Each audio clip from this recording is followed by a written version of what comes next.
And then there's a little here, like it goes down, and you have to have two columns that go down, like down here, and there's a little flap where one of them goes vertical, where another the smaller aid is going to be the bigger aid for the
We're going to call the meeting back to order. This evening we will be led for the flag salute by two students from Aro Hardin, Annabelle Llerena and Shayla Miranda. It's actually, is this on? It's actually Shayla Miranda. Shayla, Miranda. Is this working? It's on now. Okay. Girls, would you come up here? Mrs. Hatchett, would you come forward, please?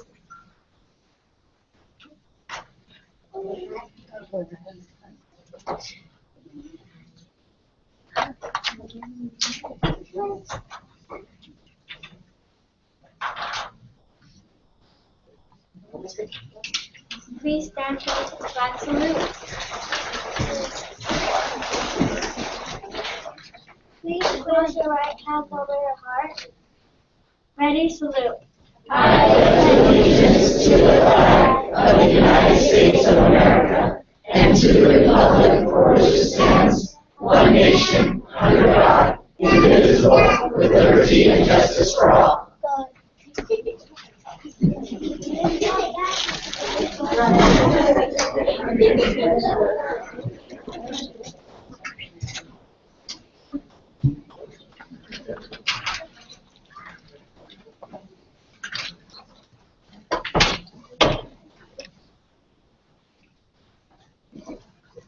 I didn't tell the girls that they had to go through and shake everybody's hand, but they know because part of our school culture at Aro Hardin is how to receive an award. So, Annabelle, do you want to go first there?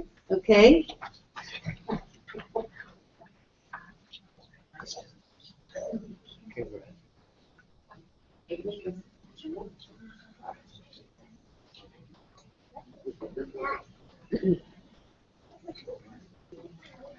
Okay, girls, go ahead and come back over here. Please give them an applause. They did a great job.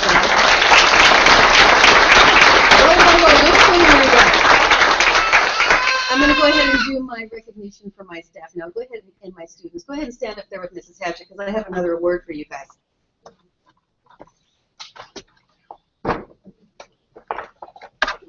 Before I begin, I just want to quickly read our Aro Hardin mission and vision because it talks about all of the people that work together so that these children can grow up to be responsible citizens and excellent students. At our Hardin School, we will provide and support a safe and positive school environment that prepares students personally, socially, and academically for a successful future. Our community will work collaboratively to inspire and motivate all children to do their personal best. We will create a school culture and climate that rewards and acknowledges academic achievement and social responsibility. So one of the reasons that I chose these two girls to lead the flag salute is because they are our two fourth graders who were reclassified as fluent English proficient, and we have some other students as well. So Nate, go ahead and come on up. This is Nate Villegas, and Yaretsi Nix and Jessica Rocha. If you children would come forward, please, and we will give you your certificate.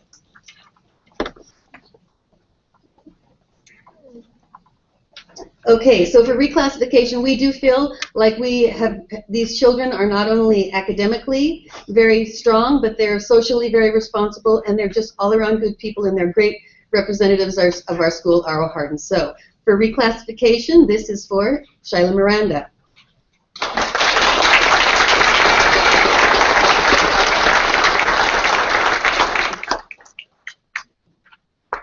Okay, also for reclassification, Annabelle Llerena.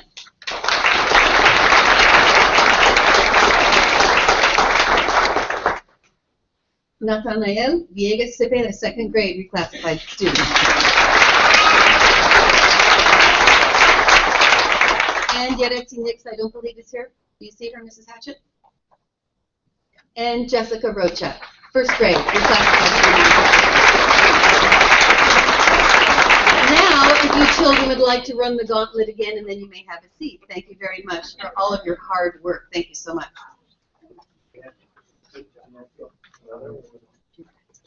And then, kids, if you would come over here, and Mr. Reyes will take your picture.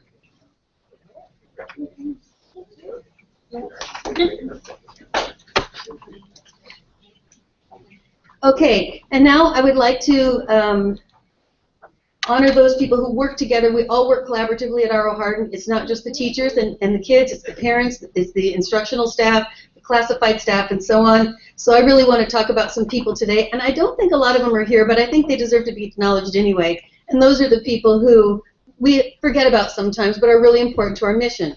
So the first group of people I wanted to honor were the, I think they call them at Sunday Slope, the hot lunch ladies, because they serve hot lunch every day.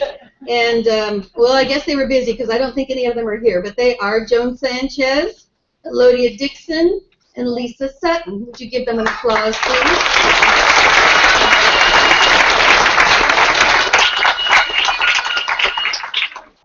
The next group that I wanted to recognize are the instructional assistants and paraprofessionals at our site. Again, I think some of these people are not here, but if they are, will they please come forward? Elsa Hodge.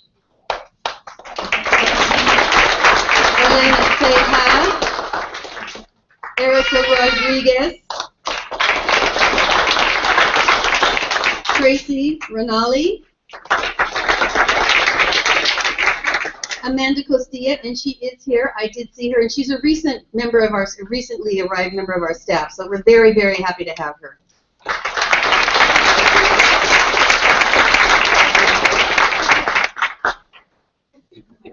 Alicia Hernandez, Joanne Ingalls, Ashley Gamboa,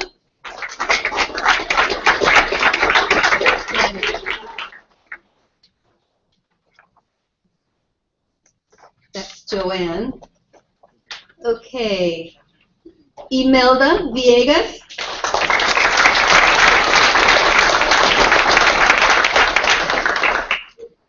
Delilah Griego.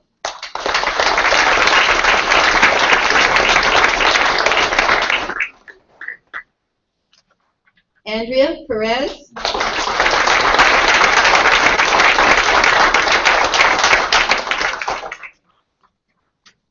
Belinda Garcia.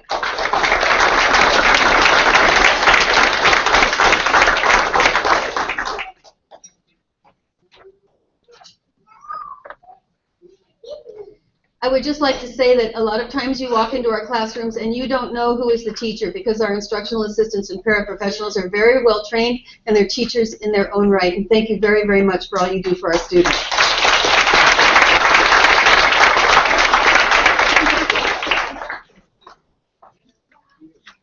Okay, the last group of students I would like to, teachers, classified staff I would like to recognize are the preschool teachers and the instructional assistants. And we really do forget sometimes how important they are to our mission by training our kids so that when they get to kindergarten they've had some experience in classrooms. And they are teachers also. Crystal Mesa.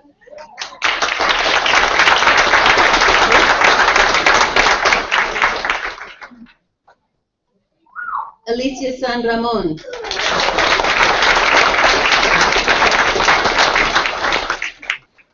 Yolanda Gamboa. Rosa Marta. Cristina Martinez.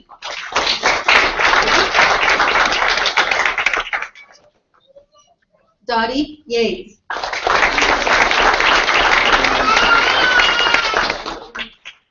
Wendy Ortiz.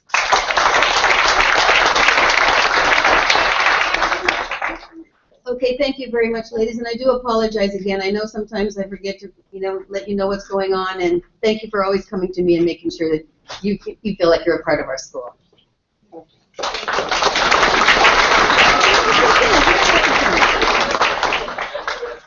Okay, now, this last person I want to recognize tonight is our parent volunteer extraordinaire. Is Monica Rivera in the house tonight? Okay, I kind of tricked her, because I told her I was going to give out a Los Dichos award, but that's not exactly what this is about. Okay, so this lady here does so many different things. She is our LCAP, on the LCAP Parent Advisory Committee.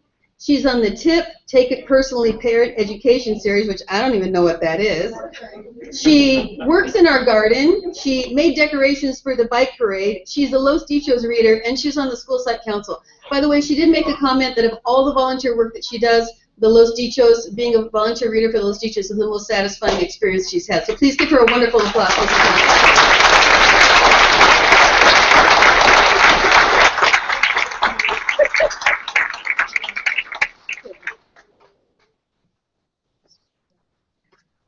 Okay, and lastly but not least, I really want to thank the school board for making our school a priority school for next year. It's going to make a huge difference, and hopefully next year when I'm standing here we'll have lots of good data and fun stories to share about that experience and that journey. And I also really want to acknowledge the teachers who are staying at R.O. Hardin. It's a big risk for them. They're going to be out of their comfort zone, and they're all really dedicated to our students. And so thank you to you, and thank you to them.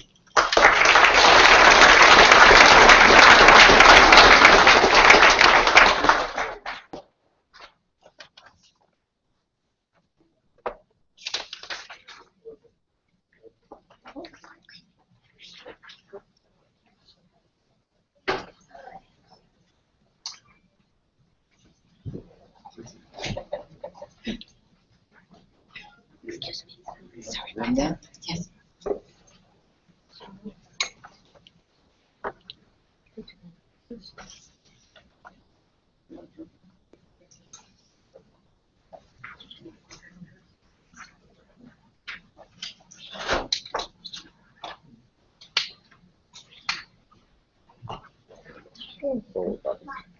Okay, great. All right.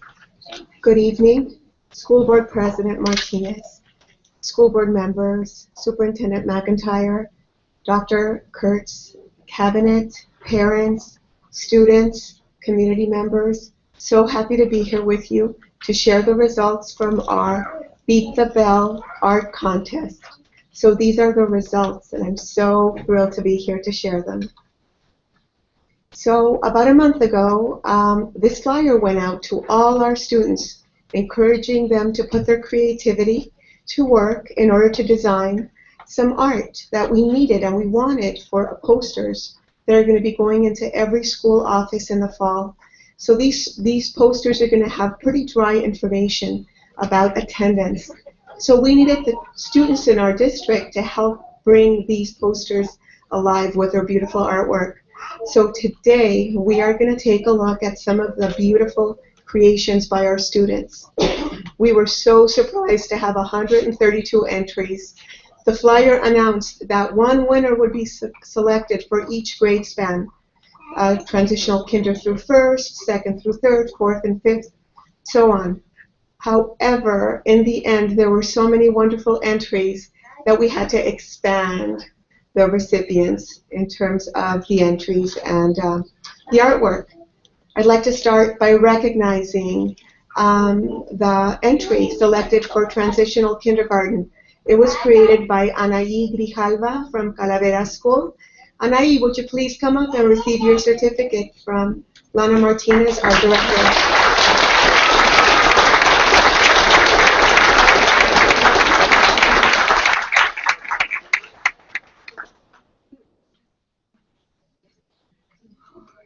Kindergarten. The winning entry was submitted by Jacob Pulido, Hollister Dual Language Academy. Come on up, Jacob.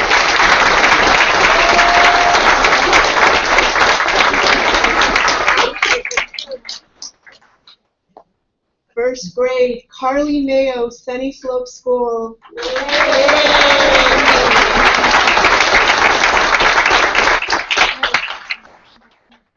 Second grade, Kylie Barnes, Sarah Vista Elementary.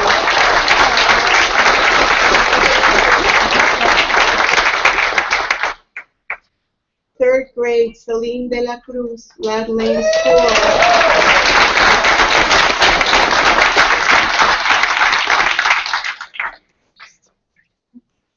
Fourth grade, Summer Bundros, Lad Lane School.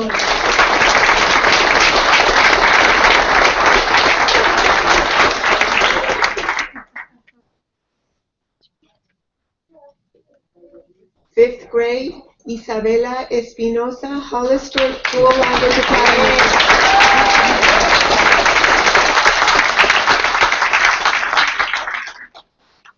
Sixth grade, Kylie Grabau, Rancho San Justo Middle School.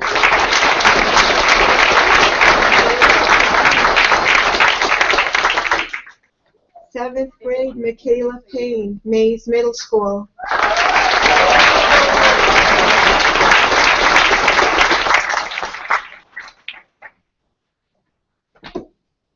Last but not least, eighth grade, Martin Lanusa, Mays Middle School.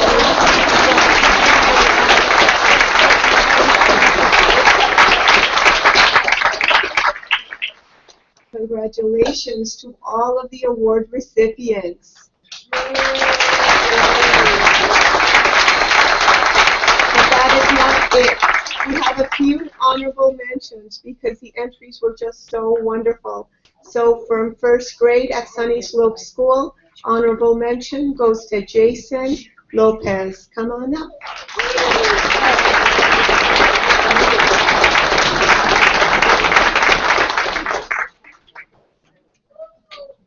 Second grade, also Sunny Slope School, Hunter Cook.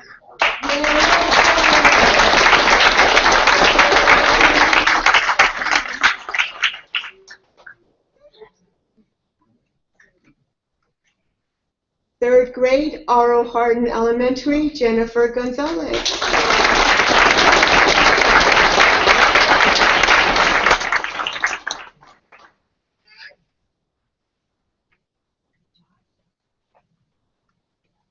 Fourth grade, Lad Lane, Afton Richards.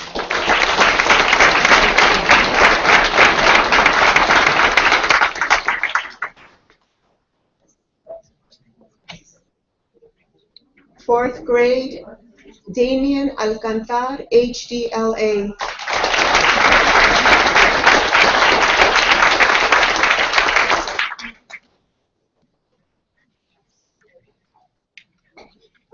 Fifth grade, Nicholas Ochoa, Calaveras.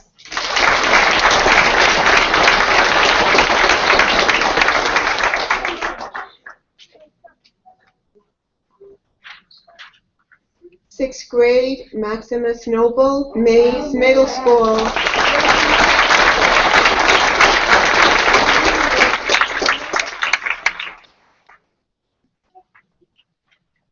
All right, these are our honorable mentions. Congratulations, boys and girls.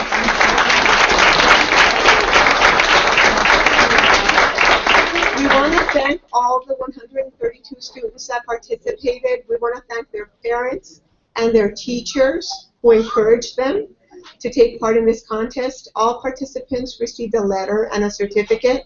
We also want to thank the teachers. These teachers here, Ms. Dees from Sunny Slope, Ms. Flores from Aro Hardin, Mr. Lundquist from Aro Hardin, Ms. Munoz Cohen from Aro Hardin, Ms. Spalding, Ms. Horn from Aro Hardin, Ms. Zamora from Calaveras, Ms. Benavides from Mays, and Ms. Zuniga from Rancho all work with their students. So thank you all so much.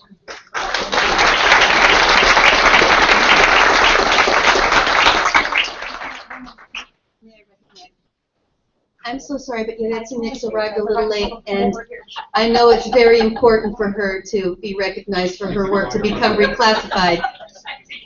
It's very important for her to become I had a little girl who arrived late, so I would like to recognize her now. This is Yaretsi Nix, reclassified student, 2nd grade.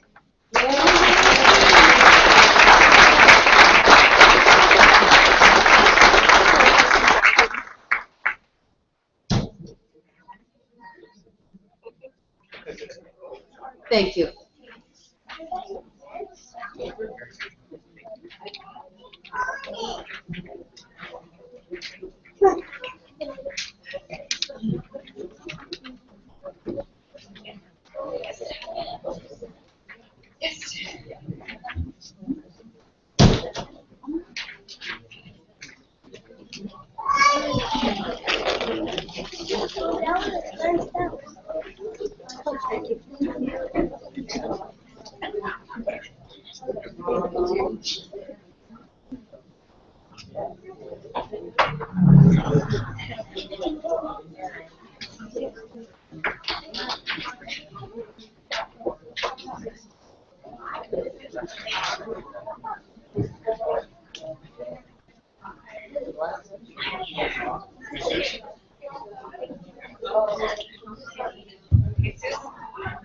Jesus, for junior, Jesus.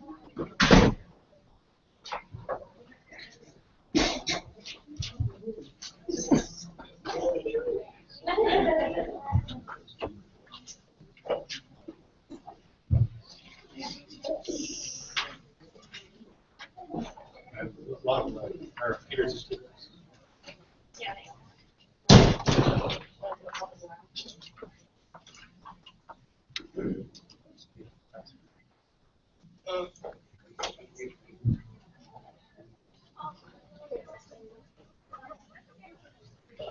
They're all like that. There's a flash right here.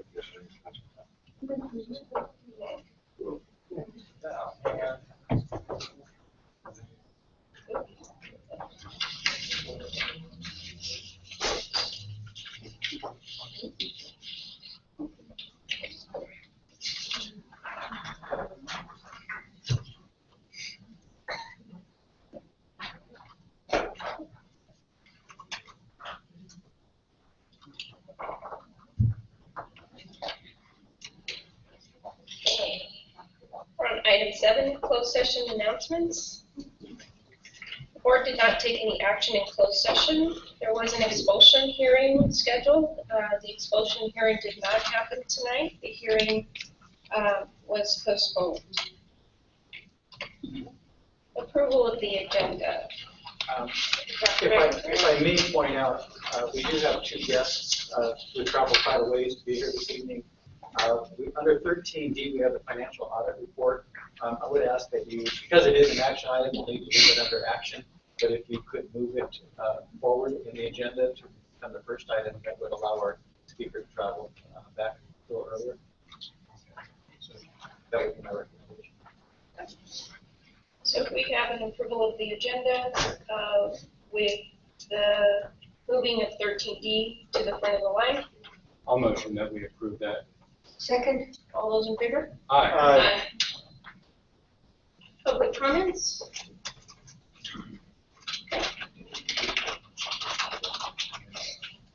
Oh.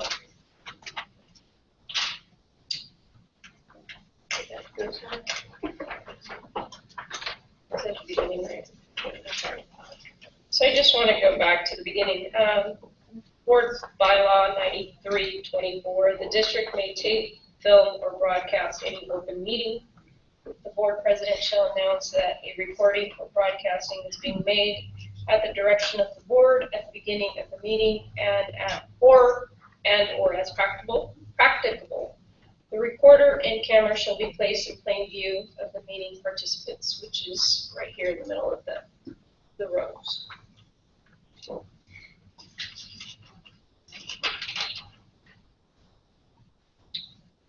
So we are on item 10. It is the 2014 general obligation bond discussion action item, which is 10A, piggyback agreement with Envirotech Incorporated. Mr. John Talia.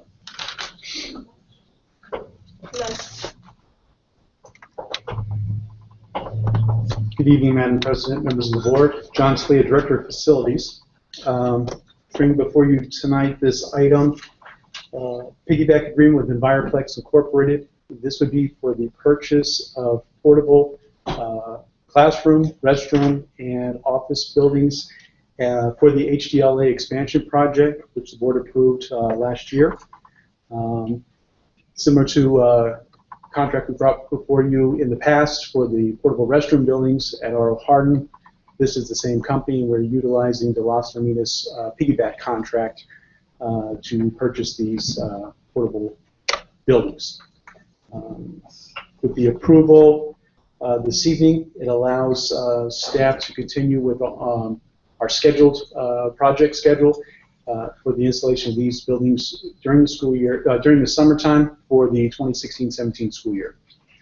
The amount of the purchase is $876,315, and staff request your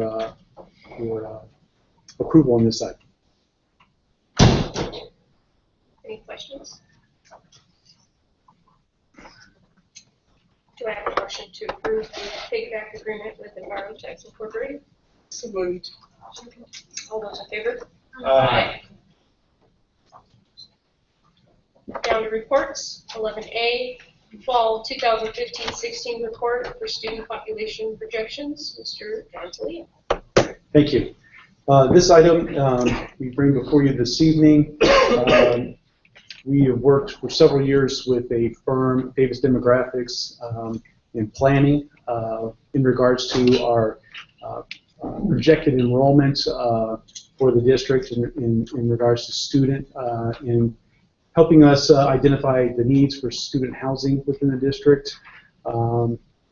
We had an update performed for the 2015-16 school year, and we have a representative this evening, Ms. Christy Jacobs with Davis Demographics, who will walk you through a presentation this evening in regards to that report.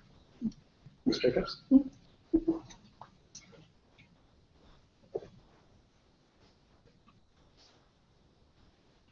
Sure.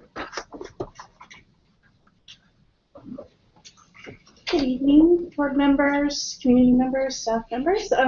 My name is Christy Jacobs, just like Mr. Talia said, and I'm happy to be here. Let's stick this in here.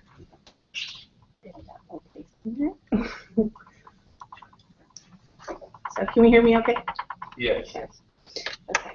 Again, my name is Christy Jacobs, and I'm from Davis Demographics and Planning, and we have a presentation here for you where we can talk about the demographic study that we did.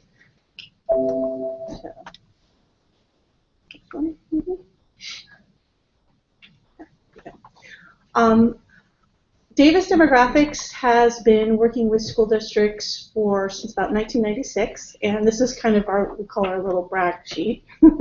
So we've been working with school districts. We have about 190 school districts throughout the U.S., and we've been, like I said, we've been doing this for about 30 years, so we're pretty good at it.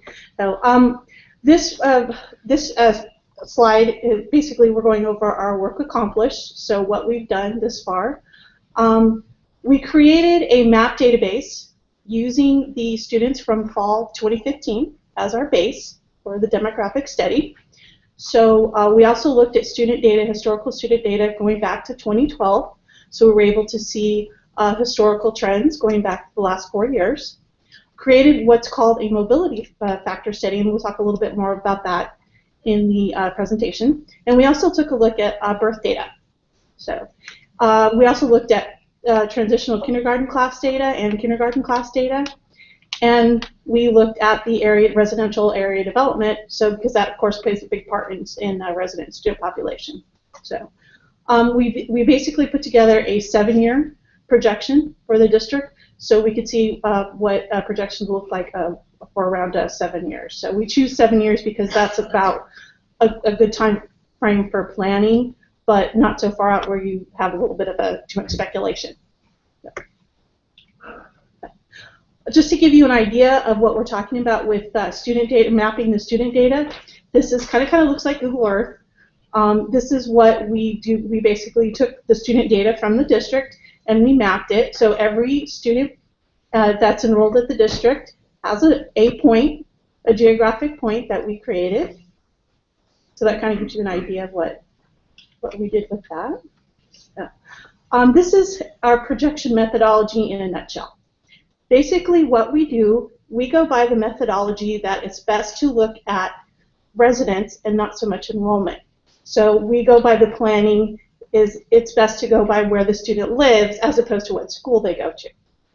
So what we do is we graduate your 8th grade out, we move our other grades up as a cohort, we estimate the incoming kindergarten classes using birth rates because that's kind of the only thing we have to go by. Then, of course, we look at residential development to see, homes that are being built so we can, add enrollment generated from that. And then we look at what are called mobility factors, and we'll talk a little bit more about those in a second. Birth data. Birth data is only provided in the state of California by zip code. So what we have to do is we have to gather the data by zip code and kind of take a guess or go by the zip code for the general area. So we don't have a precise city of Hollister birth rate for our birth data, but we have the zip code, so that kind of gives us an idea of how many students are born. And then that way we can ascertain our incoming kindergarten class.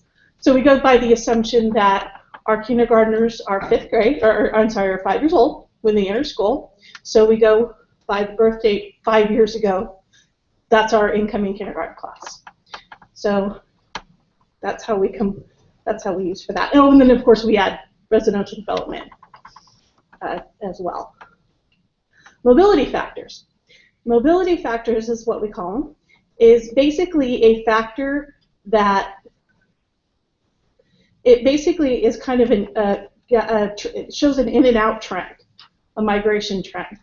So what we're looking at is we want to see if there's any gain or loss by each grade level.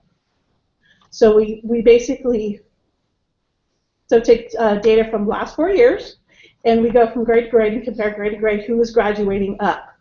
So we don't know why kids are staying or leaving, but we will come up with the numbers of if they are staying or going.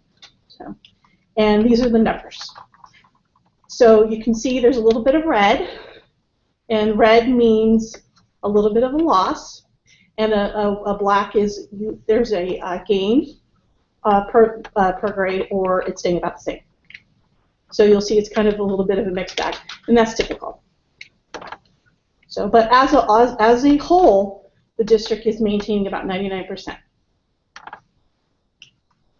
So, this is a real quick map of your residential development data. So you can see you've got a lot going on, and you probably kind of knew that. So, planning officials, we spoke to the city, the county, we worked with district staff. It looks like we're projecting about 4,000 residential homes to be built over the next 7 years. So most of those homes probably within the next few years, 2,400. So the district really might want to take a look at possibly opening some new schools or making some boundary alignments to address this upcoming residential possible population. This is your district-wide summary projection. So this is what's going on as a whole for the district-wide. I know you can't see the numbers on here, so I have a little bit of a magnified shot. On a whole, what we're looking at, and this is on page 17 in the report, if you have the report, is it looks like there's a gain, I don't have a pointer, but if you see on the first row of TK K to 8, of 277 kids, students, potential students.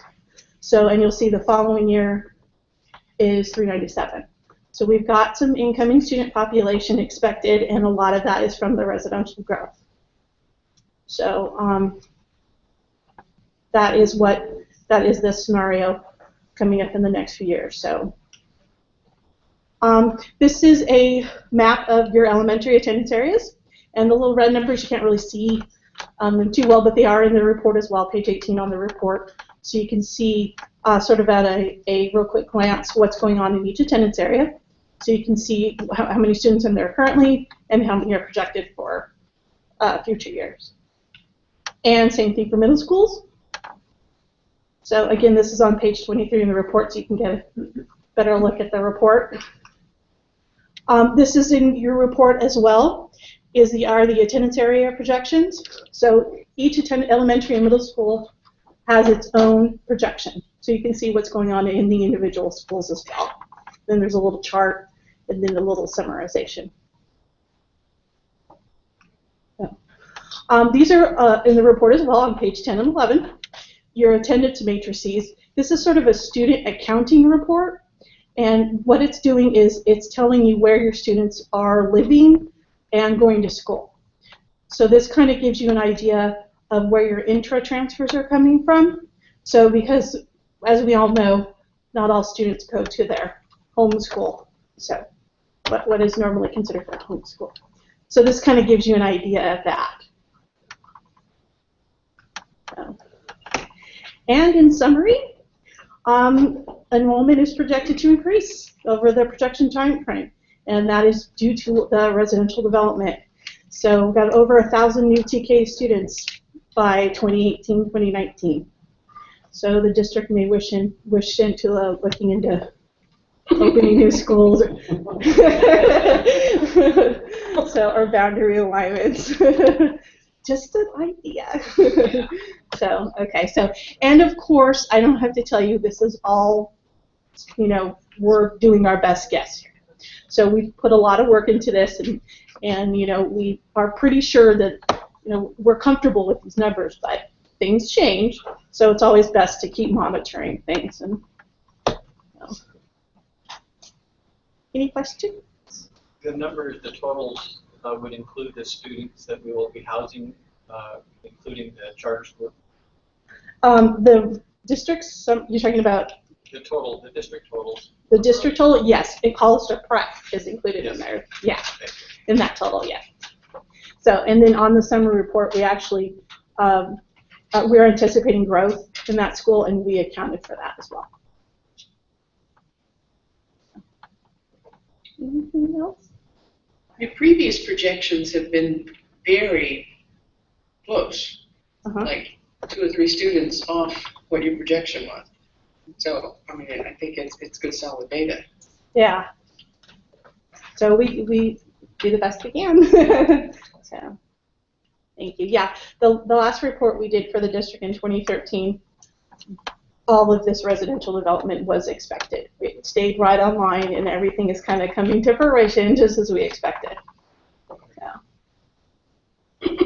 Do we have any idea in the new building areas what the value of those homes will be?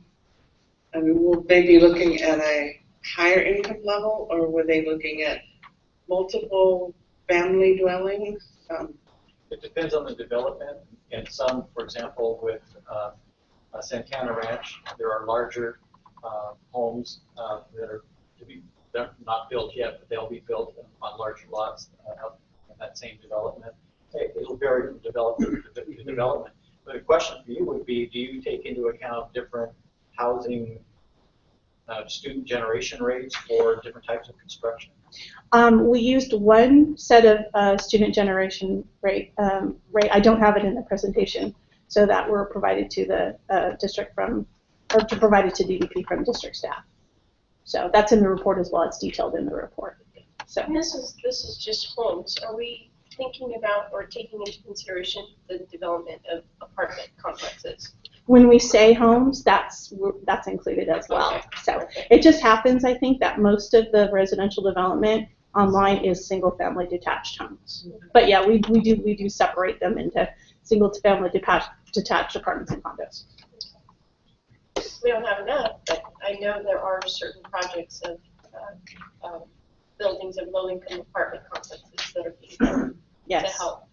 Yes, and they may have a different student generation, so that might be something we can look into, definitely. Okay.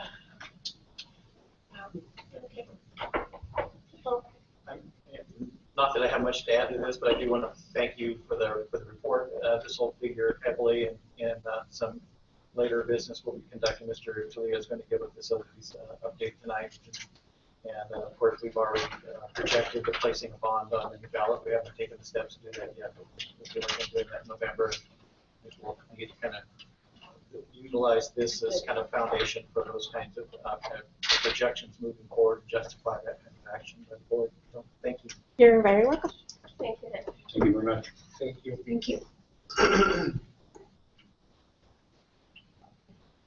We're on item 11B, the quarterly Williams complaint report. It's the third quarter for 2015-16. Dr. Kurtz.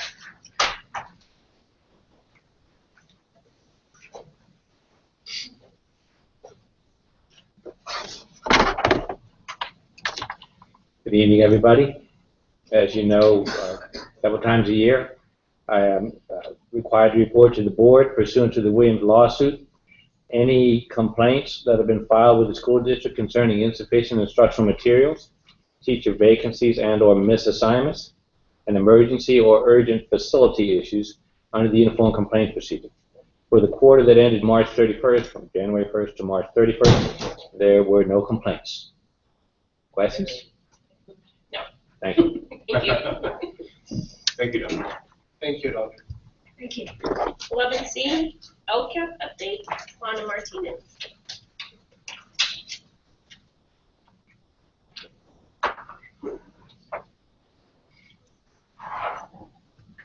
I was going to say, somebody's performing magic back there for me. Thank you, Jesus.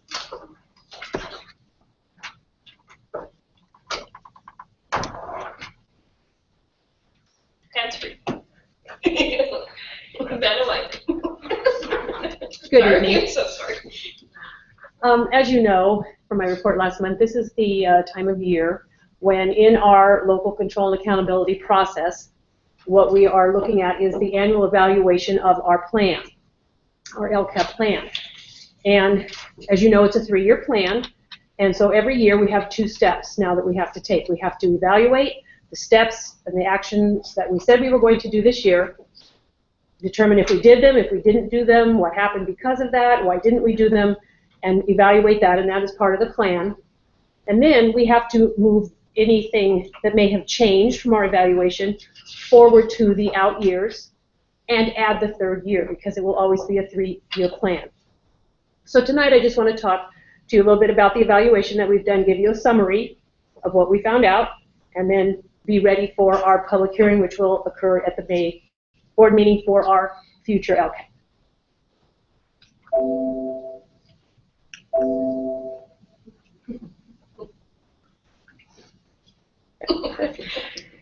All right, so just as a reminder, you know that there are 8 state priorities. In our particular plan, we have 10 goals that in which we cover the 8 state priorities. Number 1 has to do with our adequate facilities. Number 2 is having highly qualified teachers. Number 3 is having sufficient instructional materials. Number 4 has to do with professional development, especially around Common Core state standards, the new ELD standards, and now next generation science standards, which are now live and ready to go. Number 5 is all around technology and having adequate technology for our needs, especially now with the CAST testing and all of the things that go with that. Number 6 is our big goal around achievement for all students in language arts, literacy, and math. Number 7 is all around our intervention programs. Response to intervention is the abbreviation up there. Number 8 is all around parent involvement. Number 9 is positive school attendance and reducing truancy. And number 10 is equitable behavior expectations, consistent positive discipline. Okay, now we're going backwards. Yeah. So there's no way that I, in a few minutes that I wanted to speak with you tonight, that I can go over everything that we, in the LCAP, that we said we were going to do. Of course, when we made our plan, we put in there things that we had already started doing based on district priorities that the board set about 3 years ago. And we continue to move forward with those. So, for example, the teachers continue to meet in professional learning communities, which was something we had already started, but we put in our plan because we intend to continue with that. So what we have represented here are sort of some, call them big ticket items, that are things that we have accomplished this year that we had put in the plan. Of course, Mr. Tlaib is going to talk more about the modernization projects, including the portables at HTLA. I guess thank you for just approving that because I've already put it in there. And of course, all the modernization projects that are starting at R.O. Hardin. In our plan, we had said that we might be able to support half of one school resource officer because that was all that was known at the time. Well, now we have 2 full-time school resource officers. Our bits of support, we had anticipated perhaps 18 teachers. We supported 23 teachers this year through BITSA. This is our first full year with the math adoption. You will remember that we adopted the materials halfway through the year last year. So we have had this will be our first full year with that adoption. We had, this year we focused our professional development around technology. We had 2 full days for the teachers in January. Very well received.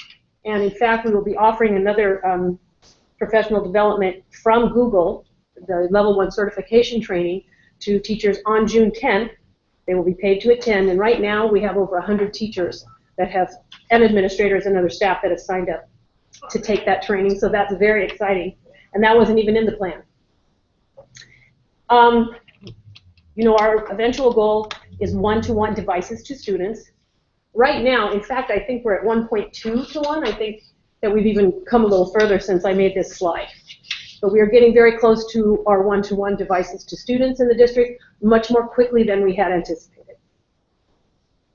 We are in year 4 of our Thinking Maps and Path to Proficiency for English Learners training, year 5. Next year will be the last year that we, well, as it stands so right now, contract with an outside provider for the Thinking Maps portion. We're working on getting all of our administrators trained so that they can bring new staff on board, so to speak. Excuse me. The Los Dichos program, as we were hearing before with Ms. Rivera from R.O. Hardin, is at 2 schools this year, that being Calaveras and R.O. Hardin. There will be an additional school next year, so we'll go to 3 schools and go beyond. We also had the Parent Institute for Quality Education, also known as PIQUE, parent leadership training this year, and the, where's Shanann? Take It Personally, the program, which was another offering from the PIQUE trainers. And then the Positive Discipline Committee has been meeting all year regularly, at least twice a month that I know of, and they will have some recommendations forthcoming. At the last board meeting, I believe it was, we heard the belief statements that have come out of the committee, and I think that we will be hearing some more about recommendations for a positive discipline program, that kind of thing. So, 2 kind of big areas where we said, okay, we're not where we want to be yet. We will know that. We know the plan is never going to be 100% okay, we're finished with everything now. One of the big ones is, of course, achievement.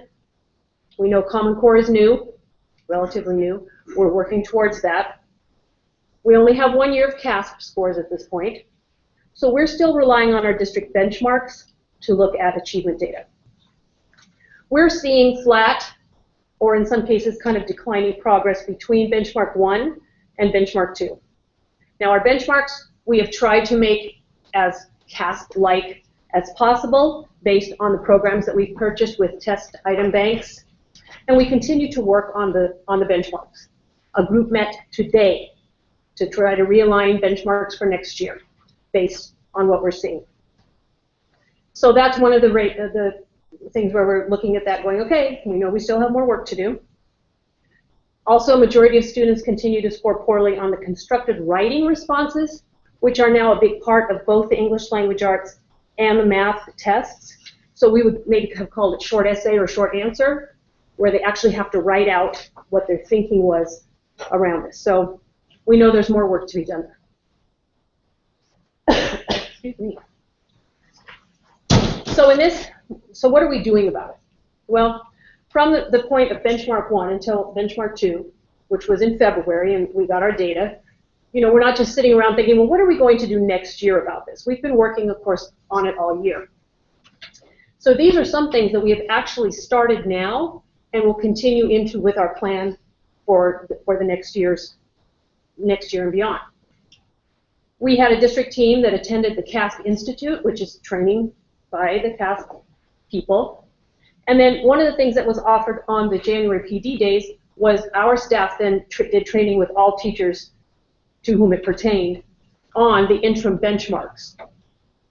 The interim benchmarks are CASP tests that now they have developed so that you can use them as interim benchmarks if you want.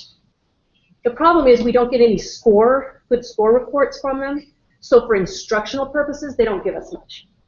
However, they're great for having the students practice. Practice taking the test.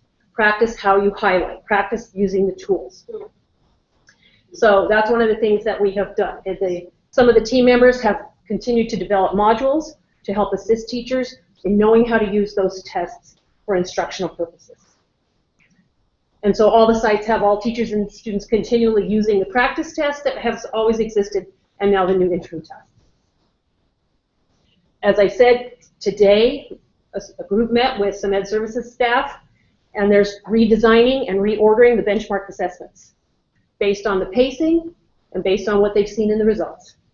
What do we need to teach more of and better and more in depth? Next year, we're actually going to be purchasing a different test item bank that the company has recommended to us as being more CASP aligned. So they were using that bank today, which they opened up for us early, to start realigning.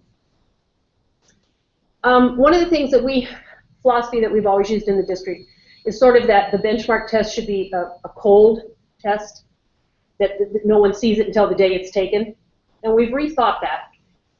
Basically, because of the input that we've received from teachers, that we're still trying to figure out what the standards look like and how they are tested. So we are going to, when the new benchmarks are all realigned and pretty, we're going to release those copies to the teachers in the fall so that they can then backwards map and really focus in on the standards that are going to be tested on each benchmark and design their lessons accordingly in their PLC team. Myself, and Kim Garcia, and Lilia Espinosa, we are actually going to attend the CASP scoring training on May 14th, which means if we wanted to, we would be trained well enough to actually score the CASP tests, the writing portions. We don't really think we're going to do that part. You don't have to. I don't think I want to, even for $20 an hour, I don't think I want to spend 40 hours doing that with my time off. But we want that level of training so that we can bring it back and know better how to assist our teachers. Next year is our pilot for our English language arts materials. The new materials are out now. Publishers are gearing up. We will pilot next year with our goal to adopt for the following year. And then we will continue with professional development on teaching the writing genres and the math, which are both requests also from the teachers. We need more of this to know how to teach better these subjects. Okay. The other thing, and this is a surprising one, but we think it's kind of due to human error, so to speak, on us. our truancy rate appears to have jumped from 14.5% last year, which was down from 15.4% the previous year. Right now, it's sitting at 21.2%. However, as we've not eliminated any of the things that we were doing, including Elvia's position, and she works really hard with all the parents and all the truancy pieces, none of that has been eliminated. But so we really feel this is due to the change to the new information, student information system, Infinite Campus. Because it's very different than what we were doing before. And we think that there was a steep learning curve at the beginning, and there were a lot of things that were not happening right away as they had before. For example, we went to period attendance at the middle schools, and while we kind of figured that system out, so to speak, we didn't have the automated calls going out to parents, because at first, for the first few months, it seemed like if we marked the students absent each period, the parents were going to get a call every period. That's how the high school does it. Yeah. So we were trying to figure out if we wanted that, or did we not, or, so there were several months that went by before that feature was turned on. Oh. Elvia had a parent comment to her when she was doing a truancy conference, I really miss those calls that I used to get, because that always made me remember, oh no, I need to call and tell him Johnny was sick.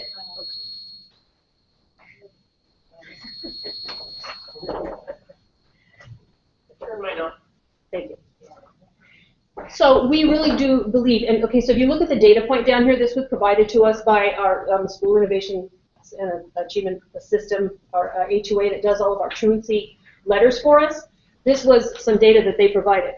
If you look at 1415, an A code was what we used in the old system that was absent, but it meant unverified. Okay. So we don't know what the reason was. But those, if they're not verified and the child was actually sick, these count towards your truancy. You can see there were 4,719. Look at the number above for this year so far. That's how many unverified attendances that we have in the new system. And that's really on us. We're learning how to use the system and hadn't quite figured it out yet. So even Emmanuel Norman, who's our consultant from HOA, says this is not more students, that many more students with unverified absences. So we do feel that this will rectify itself as our knowledge of the new system increases. But we have to use that as our reporting. Yes, that data is going to be in the outcome. Whether verified or not, 20% is a lot. Yes. Well, okay, so that's our truancy rate, and so we're trying to decrease it, and we had gone from 15.4 down to 14.5, and there's a lot of definitions around truancy and chronic truancy, and this is all kind of lumping it together. Yes, it is. Even 14.5% is a lot, so of course we want to continue. I think it's important to point out that the truancy rate is not our attendance rate. Correct.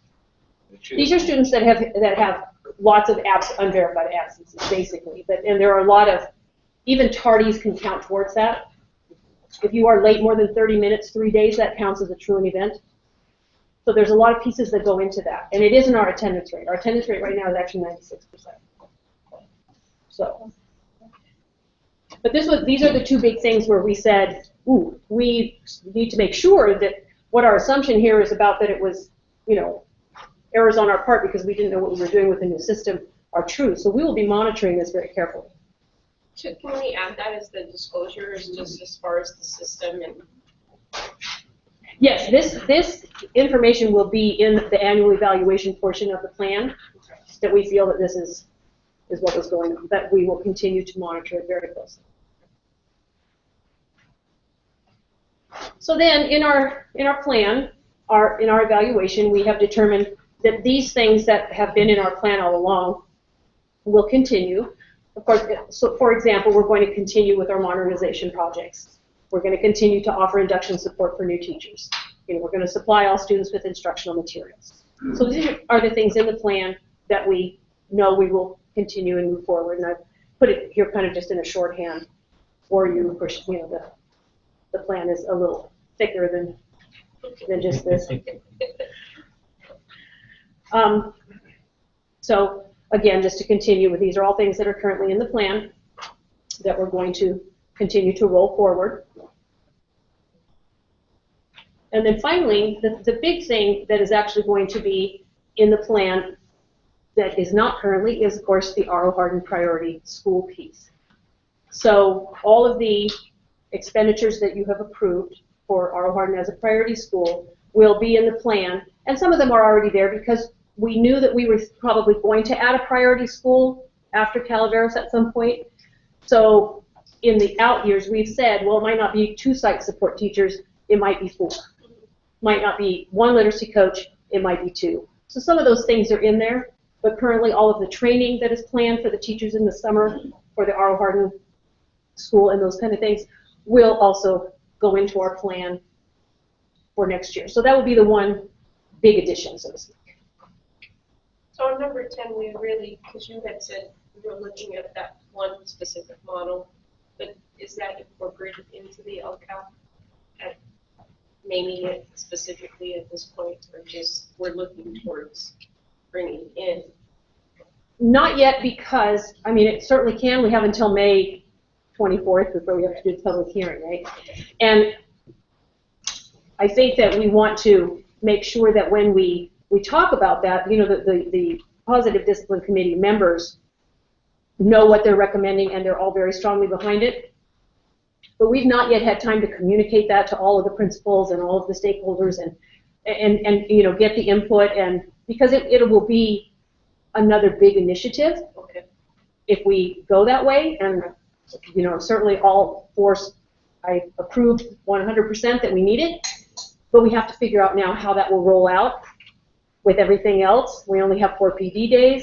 We have all these PD needs. You know, there's several pieces of it that will need to be in place before that rolls out, but I know it's coming with recommendations from the committee, so.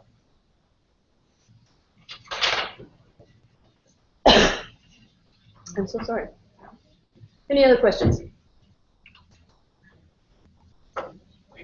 Great job as always, Wanda. Thank you. Thank you. Okay, we're on item 12, consent items. These items are considered routine and may be enacted by the board in one motion. There's no discussion on these items prior to the motion unless a specific item is removed from the consent list. So if we have a motion, would any of the items like to be removed for discussion? Okay, so if we have a motion to approve 12A through to 12H. I'll motion to approve 12A through 12H. Second. All those in favor? Aye. Item 13, we are going to move the 2014-15 financial audit report to the front of the line. Kathy, a minute.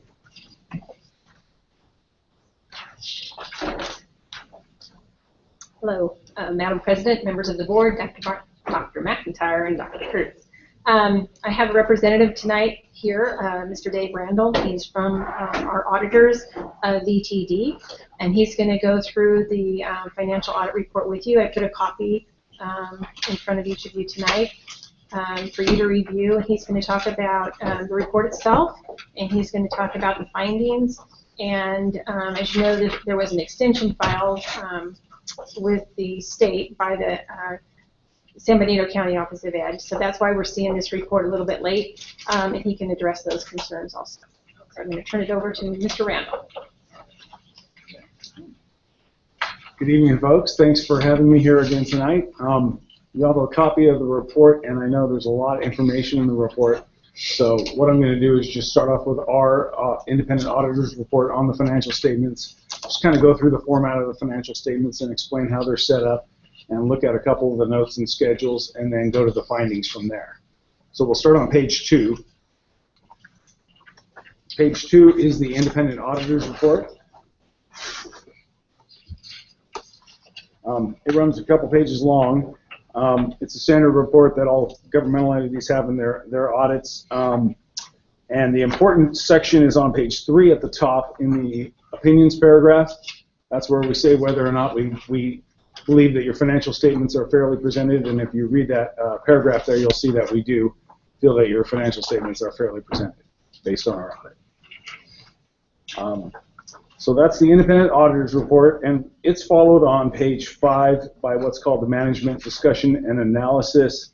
It runs a few pages long, and it just gives you an overview of some financial information on the entity-wide basis in comparative format with the prior year, and gives a little other information on the coming year's budget and economic factors and so forth. And then it's followed by the financial statements on page 14.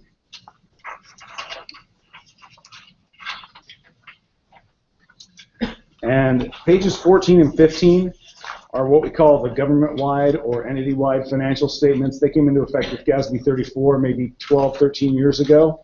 GASB decided instead of just showing funds in the financial statements, they wanted something more like a business entity. I don't know why yet. So what they do with these statements is we take all your funds and they're combined together and reported on the full accrual basis of accounting. So all your capital assets are on page 14, the statement of net position. All your long-term debt is in there as well. So page 14 is essentially a balance sheet. Your statement of net position shows your assets, liabilities, and net position, which is similar to fund balance. And then page 15 is a big, kind of crazy-looking income statement that shows all the district revenues and expenditures. And these are on the full accrual basis of accounting. If you've looked at this statement of net position and compared it with last year, you'll notice something a little different, a big difference actually. Under your liabilities section, a little more than halfway down the page there, you'll see a line aggregate net pension liability. And I don't know if you've heard of GASB 68 this year and the issues with PERS and STRS and their unfunded liability. So GASB 68 came out and the Page 14. Page 14, okay. right. So GASB 68 came out, and all the districts have implemented it. And so essentially what you've had to do is recognize your portion of the unfunded liability for PERS and STRS, which is billions of dollars. So you can see in your liabilities there, you have an aggregate net pension liability of over 32, almost $33 million. So that's Hollister Elementary's share of PERS and STRS unfunded liability. I know it sounds like a huge number, and it's not something you're going to have to pay off next year. Hopefully it's something that's going to be reduced over time. PERS and STRS have had actuarial studies done to determine the liability amounts, and they've enacted rate increases, and essentially what the district just needs to do, and all our districts do, is know what those rate increases are going to be over the years, budget for them, and hopefully this liability will go down over time.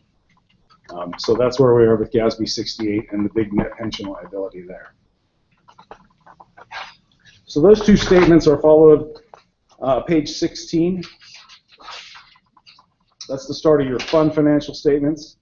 And the way these are set up are by major and non-major governmental funds. So every year when the general ledger is downloaded into the state SAC software, based on each fund's level of activity or account balances, funds are determined as major or non-major. General fund's always major, so you'll always see it with its own column here.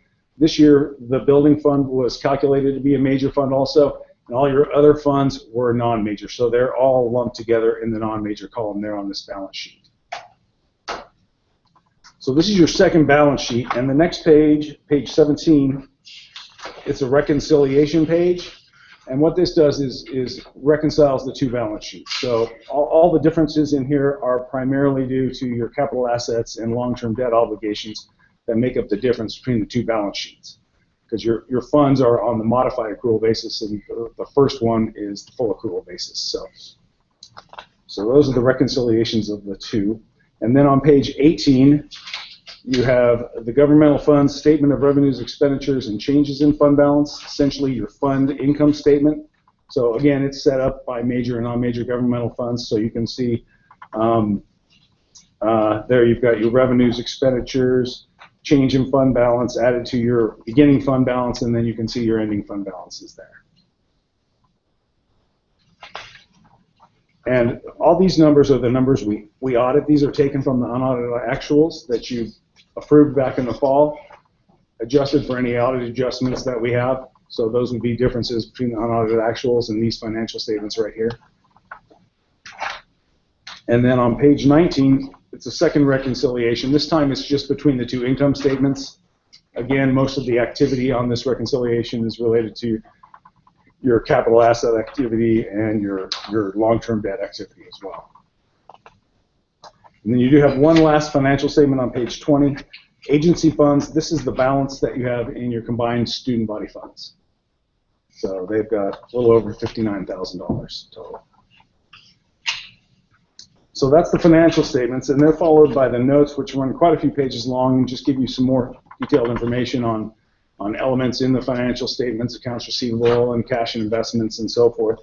So we'll just look at a couple items there. If you go to note number 8 on page 38,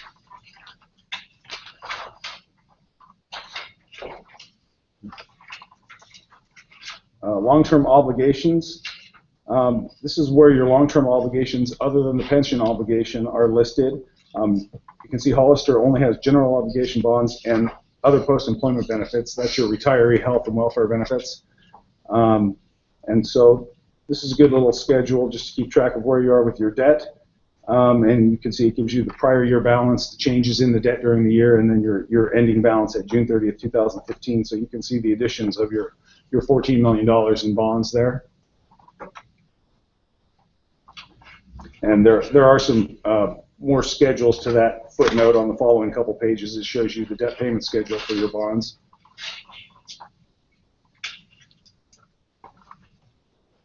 And then from there, we can go to page 55.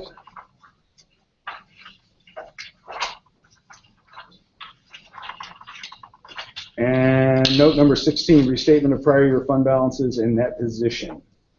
So, as I'm sure you know, the county and the county treasurer's office have been having some issues over the last couple of years, which led to the reasons for the delay in extending the audit.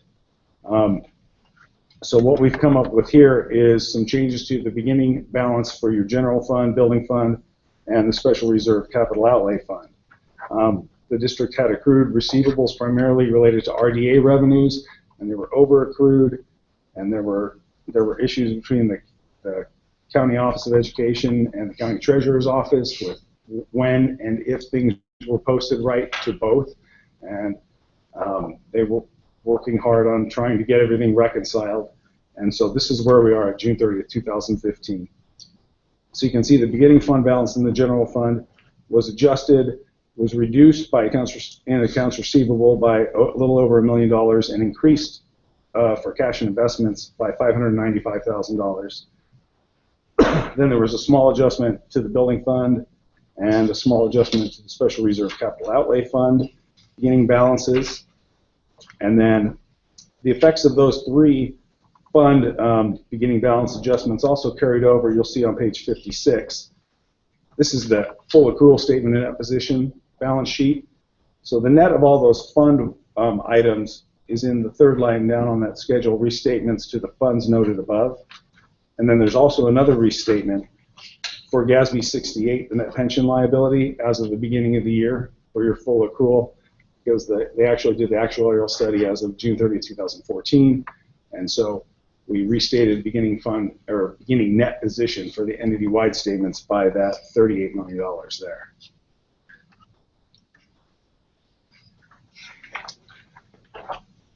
So why don't we go from there to page 68.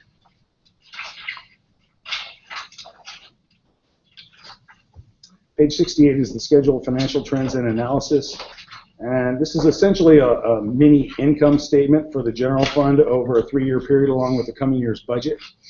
And so you can see the revenues, expenditures, the change in the general fund for those years.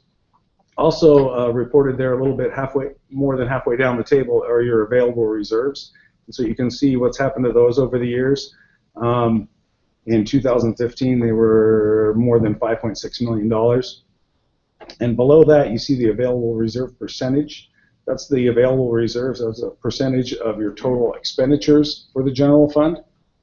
And so you can see it was 11.45% in 2015. In 2016, you can see you actually budgeted an increase as opposed to the decrease you had actual decrease you had in 2015. And even though you've budgeted that increase of $1.8 million, reserves did continue to fall a little bit. Primary reason for that was in your budget for 2016, you have more funds committed for particular purposes than you did in the actuals for 2015. So there's less in the unreserved funds there. Okay, from there, go to the next page, page 70. Page 70, it's in the schedule section of the report, but it's really a balance sheet. Page 71 is an income statement. So what you have here is a balance sheet and income statement for all those the district funds that were reported in that one column, the non-major fund column in the previous financial statement. So if you want to see any of the balances or activity for the other district funds, you have them back here.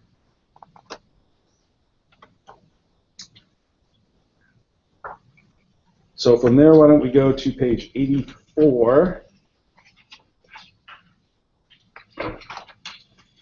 And page 84 is the start of the findings section. You can see on page 84, if you've looked back here, there is one finding on internal control over financial reporting. And we essentially put this in here because we did have those big adjustments.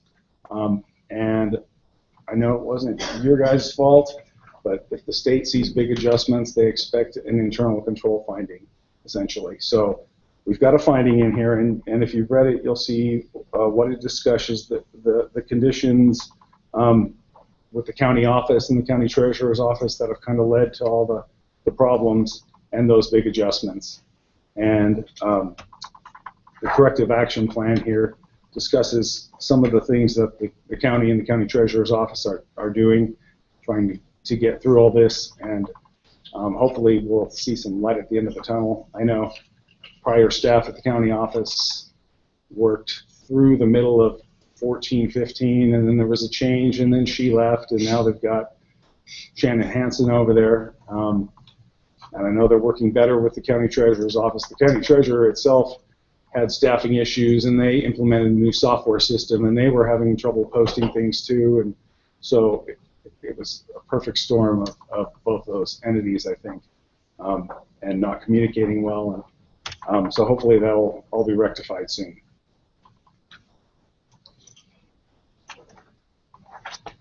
It is getting better.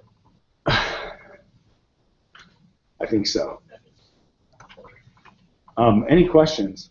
And I know there's a lot of information in here. If you have any questions later, there's nothing that prevents us from talking. You can get my email address and cell phone from Kathy. Anybody can, and talk to me anytime about the report, or if you have any other concerns or issues or anything with the district.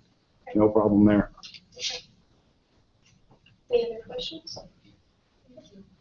Thank you. Thanks, Sheriff. All right. Come and do this for us. Hey, no problem. Thank you very much. So tonight before the board, it is recommended that the board approve the 2014-15 financial audit report.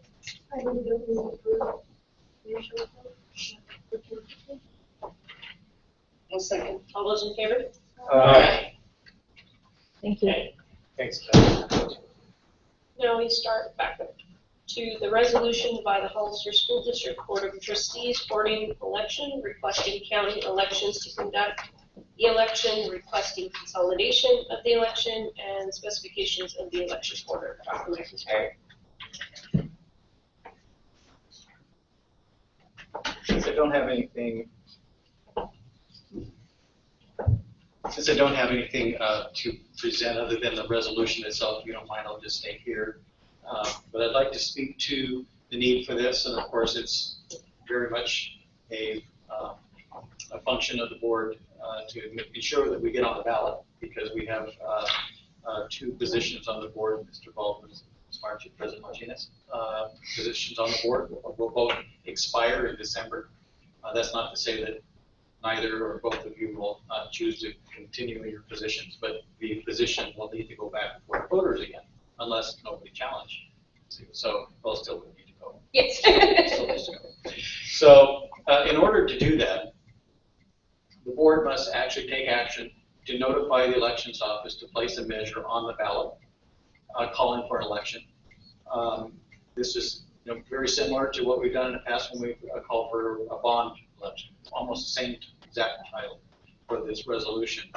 But the resolution notifies the county elections office to place the matter on the ballot, what the ballot language will be, and then tells them the procedures. For example, we have to specify what do we do if there's a tie, how do we solve a tie? Well, that's in our board bylaws, and we just plug that information right into the resolution. Other than that, this resolution pretty much is the form that we received it from the form we received it. This actually comes to us from the County Office of Education.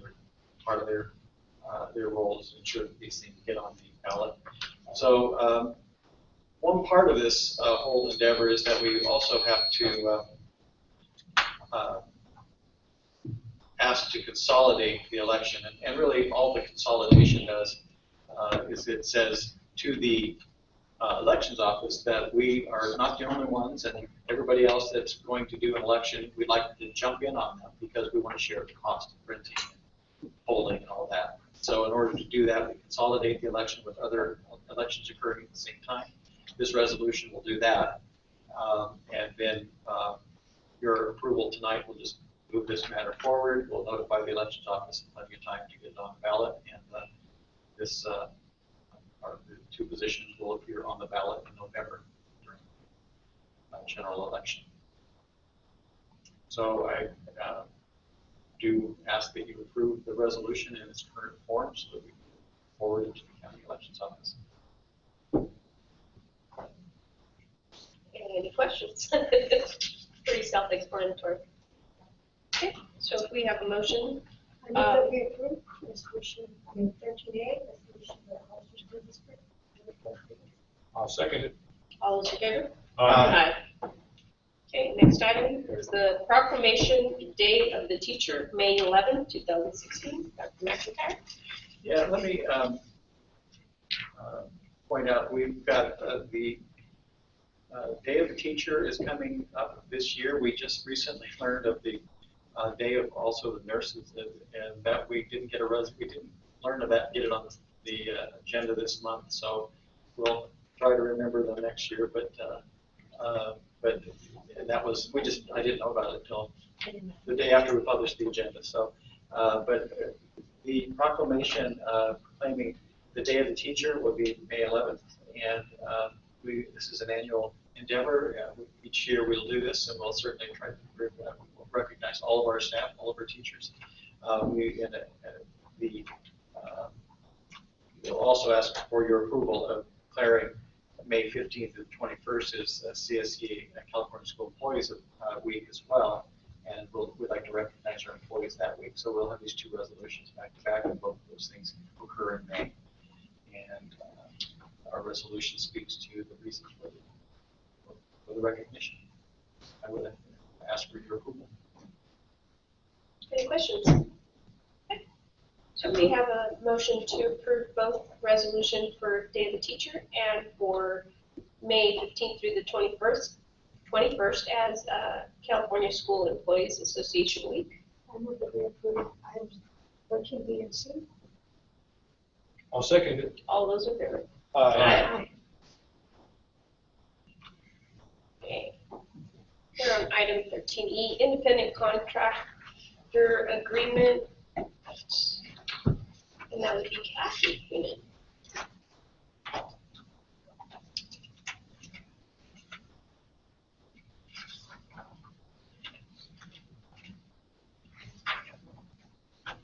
Okay, yes, so what I'm bringing you tonight is a revised independent contractor agreement.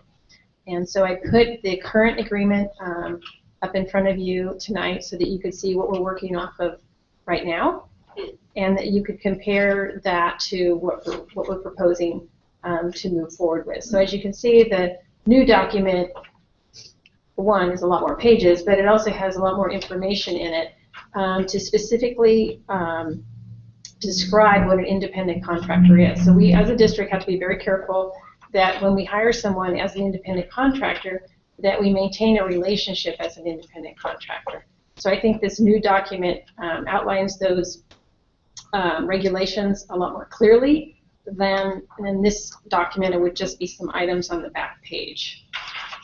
And some of the new things that are in this new agreement that were not mentioned at all in the old. Number 3, we're asking for a list of items to submit before the agreement can be approved.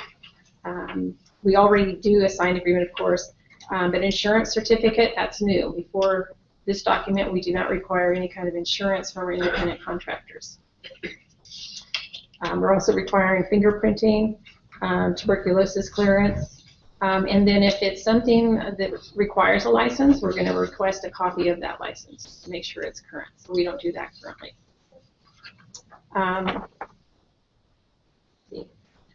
Also, number 5 is where we specifically state out the relationship of the parties, so what an independent contractor is, and the taxes and expenses that they have to, when they incur, that they have to pay. The district is not liable at all. And then, as I mentioned, number 7 is new, so that would be the insurance requirement.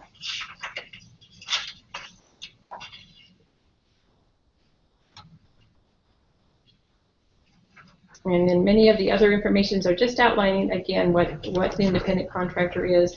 They're supposed to take care of all of their expenses. We don't provide training. We don't provide materials for their job. Any conferences or anything that they want to go to are entirely at their expense. Anything on unions or any restrictions there with the workers having to be union workers or anything like that? Not on this agreement. Okay. Yeah. Is it spelled out if they don't meet their commitment? It is in here that we can give them written notice if what they if their work is not what we expect. Right here. Let's see.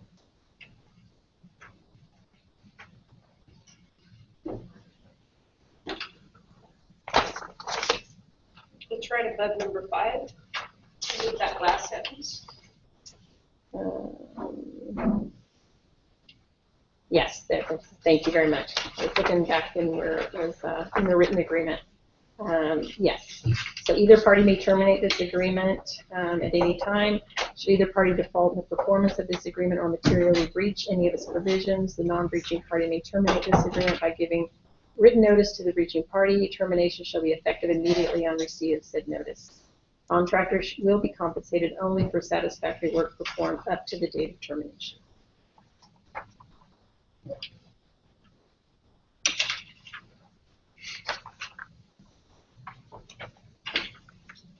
Any questions? I just want to say thank you for doing this for us, Kathy. It's been needed for a while. Yeah, but it takes time. Sorry it took me so long. To develop something like this and put it all together, but we appreciate that you did that for us. Thank you, Kathy. Oh, you're welcome. So it is recommended that the board approve the revised independent contractor agreement. Seconded. All those in favor? Aye. Great, thank you. Thank you. Next item is 13F, Navigator Public Schools Incorporated, DBA Hollister Prep School Facilities Use Agreement. Mr. John Talia.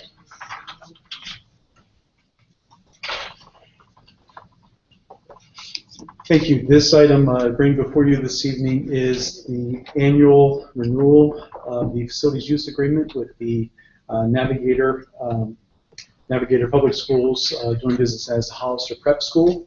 In the agreement, it's very similar to the past agreements. It just some of the items that are more specifically called out in this agreement are an increase in the amount of space that is being provided to the charter school for the 2016-17 school year.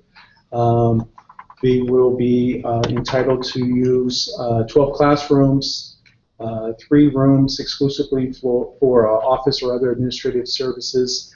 The use of the garage is located in the general vicinity of those classrooms that is located on the property, as well as a shared use of some of the common items that they've had in the past, play fields, multi-purpose room, library, and so forth.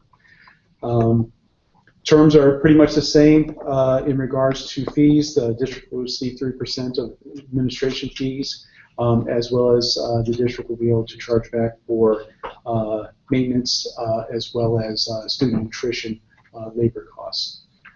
So with that, I'd like to ask the board to consider approving this item for the 2016 school year, 2016-17 school year. I will point out that Mr. Paul Madow is here with the Hollister Prep School, Navigator Public Schools, and he's been really good to work with in crafting this agreement for this upcoming school year. So I'd be happy to answer any questions you may have. Have we indicated, Mr. Tilio, which classrooms they will be utilizing in the agreement? Yes, there's an Exhibit A, and it identifies, there's a map of the school site, and it identifies the location of the classrooms.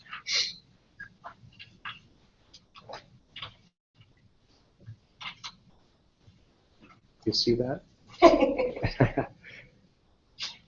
Okay. You said there's a garage? Yeah, well, it's the old maintenance shop, actually. The old maintenance shop located at R.O. Hardin was a building with a garage door on it as well, and it's being used for storage right now, odds and ends of things. But it is advantageous for their use just due to the proximity of where it's located and their classrooms. So it's on that side. It is on that side, that's correct. Behind the dungeon. Behind the The dungeon there is back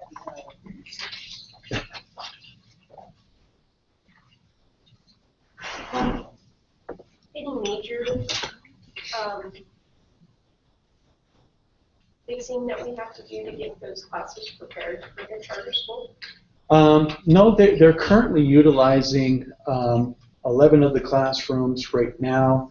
The 12th classroom will be relocating from that area to another part of the campus.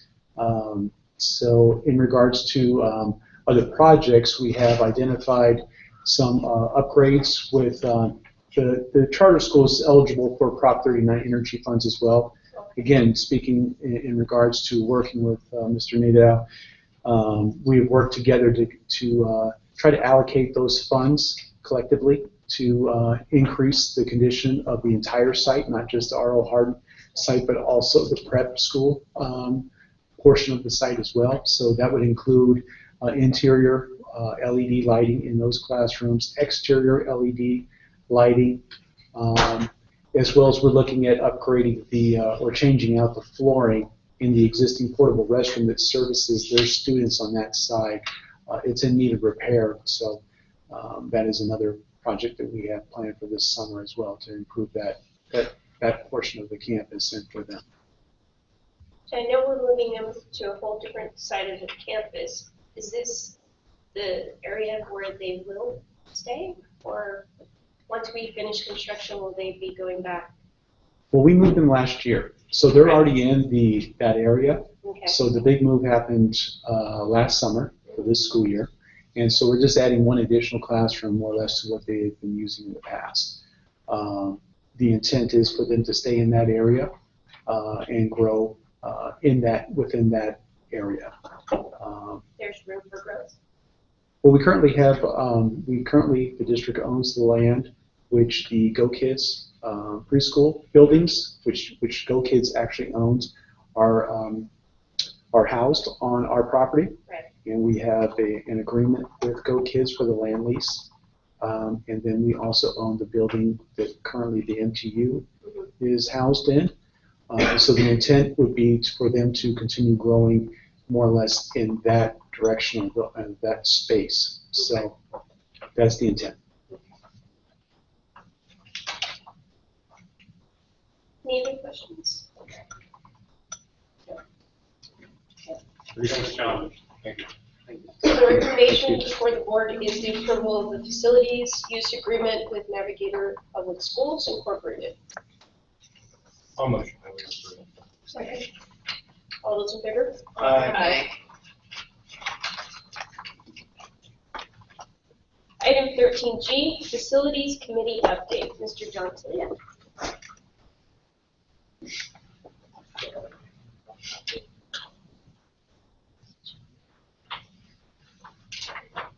This will be part of the presentation. Okay.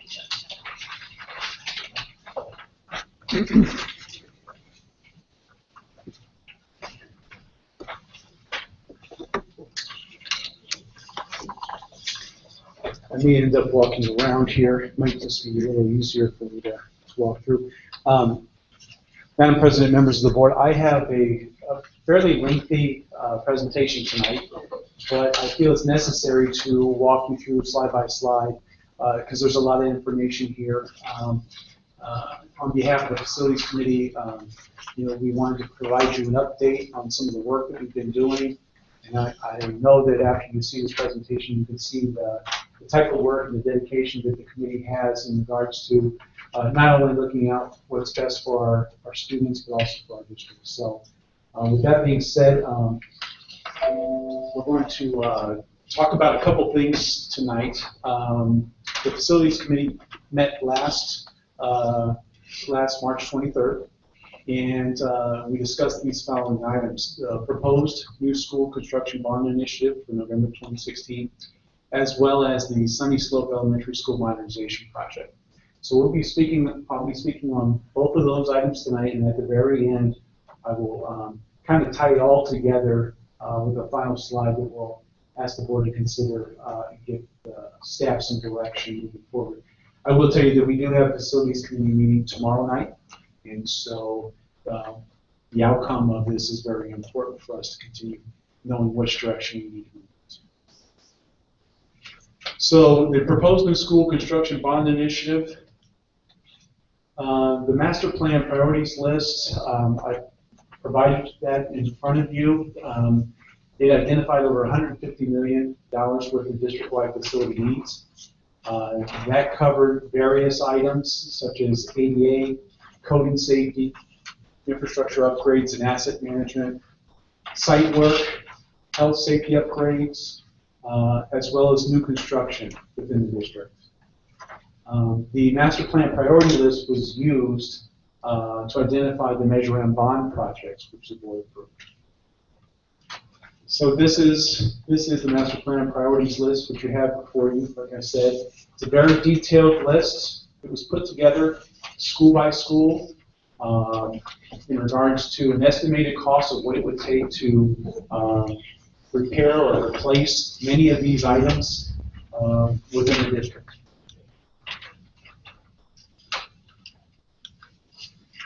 So as I mentioned, the Measure M bond fund projects were identified using that list as our basis. The Measure M bond funds was $28.5 million, which was approved in November 2014. There are 3 sales of the bonds, series sales. The district received the first series, which was $14.5 million in April of 2015. Our next sale, or Series B, is scheduled for 2017, and I'm sorry, I typoed there. Series C, it should be, is scheduled for 2019.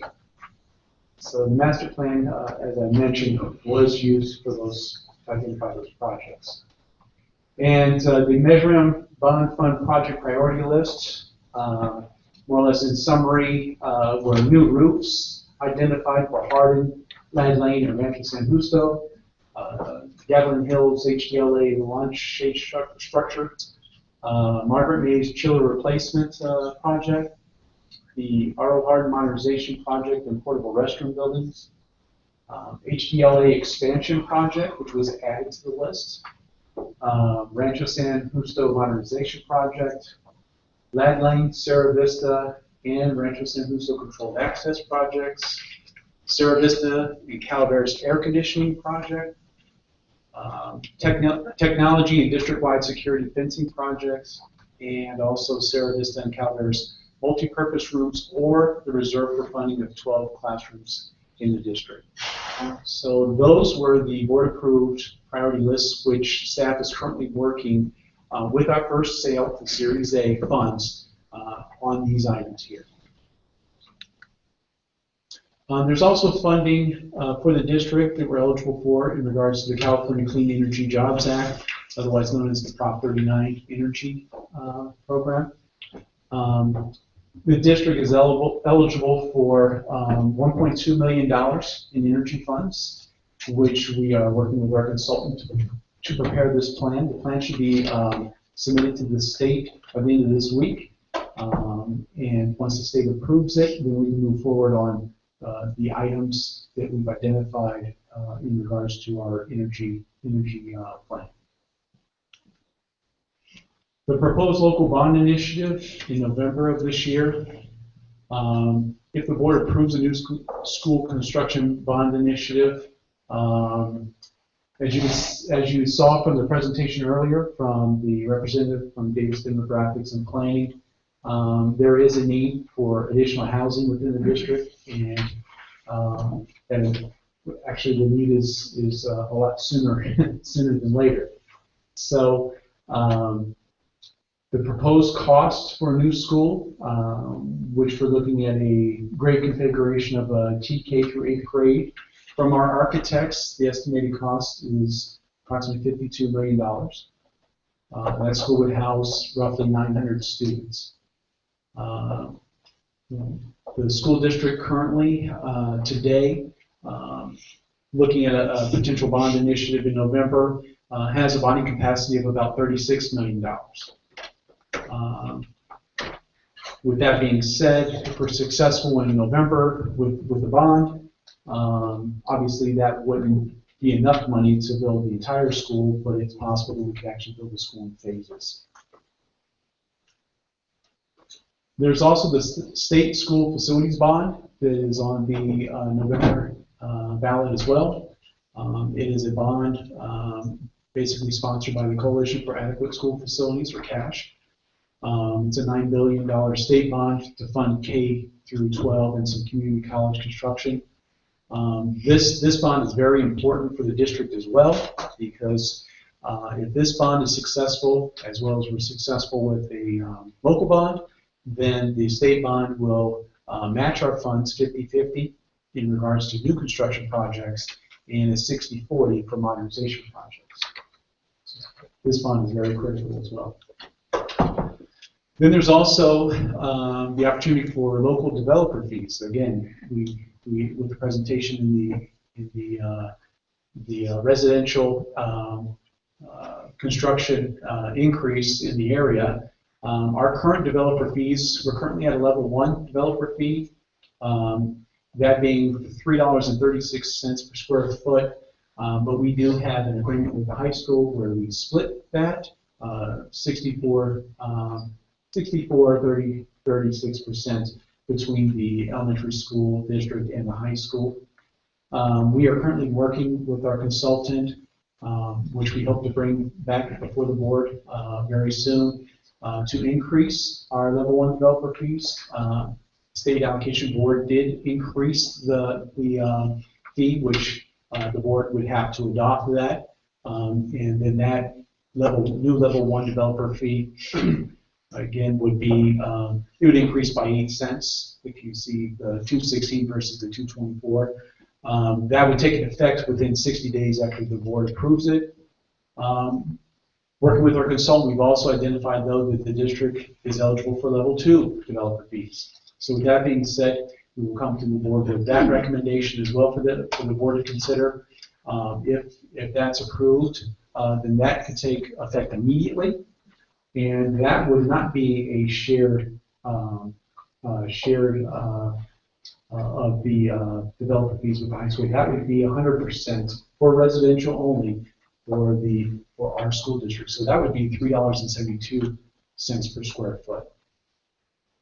So with that being said, looking at the number of units that are proposed to be built within the next 5 years within the district, and having a rough estimate of the square footage, close to 6 million square feet, it's estimated to bring in about $22 million in developer fees if we were at a level 2 developer fee.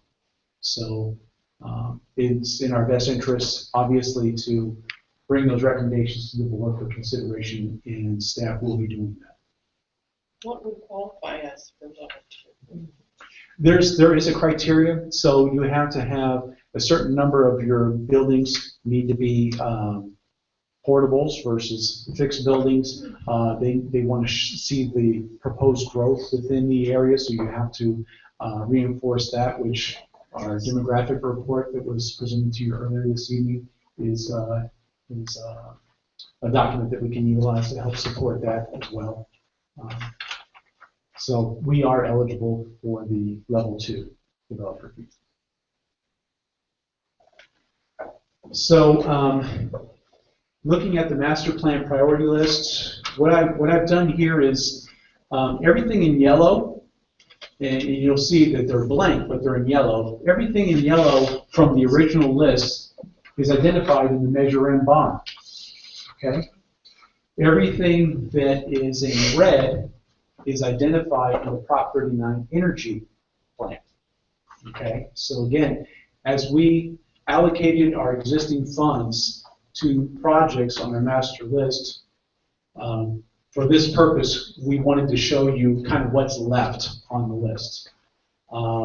Everything in blue has been eliminated off the list due to our other projects. For example, there was a line item here for the upgrade power distribution systems, which is our electrical power needs. And if you recall, the board approved the contract for electricians to monitor those to see if we need to upgrade our power or not. And so those schools that we did that monitoring came back that we didn't need to increase our power. So we removed that from our priority list altogether. So that's what the blue means, is as we're going through these projects and we're finding things that relate to our need, we can really see if that is something that's still a need or not. On the next page, we have in purple here. I identified those in purple because as of today, those projects, which are more or less the HDLA expansion project, they are partially funded by the bond with a payback from developer fees over a period of time. So developer fees come in. So I wanted to highlight those as a different funding mechanism or source. And then for the new construction school bond, I've identified the cost of the new school in the green down here.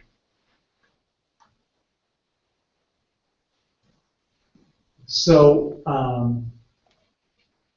if the board decides to move forward with a proposed new construction bond on the November 2016 ballot, we will need to provide a detailed project priority list, similar to what we did with the Measure M bond. And with that being said, we could utilize this as our basis.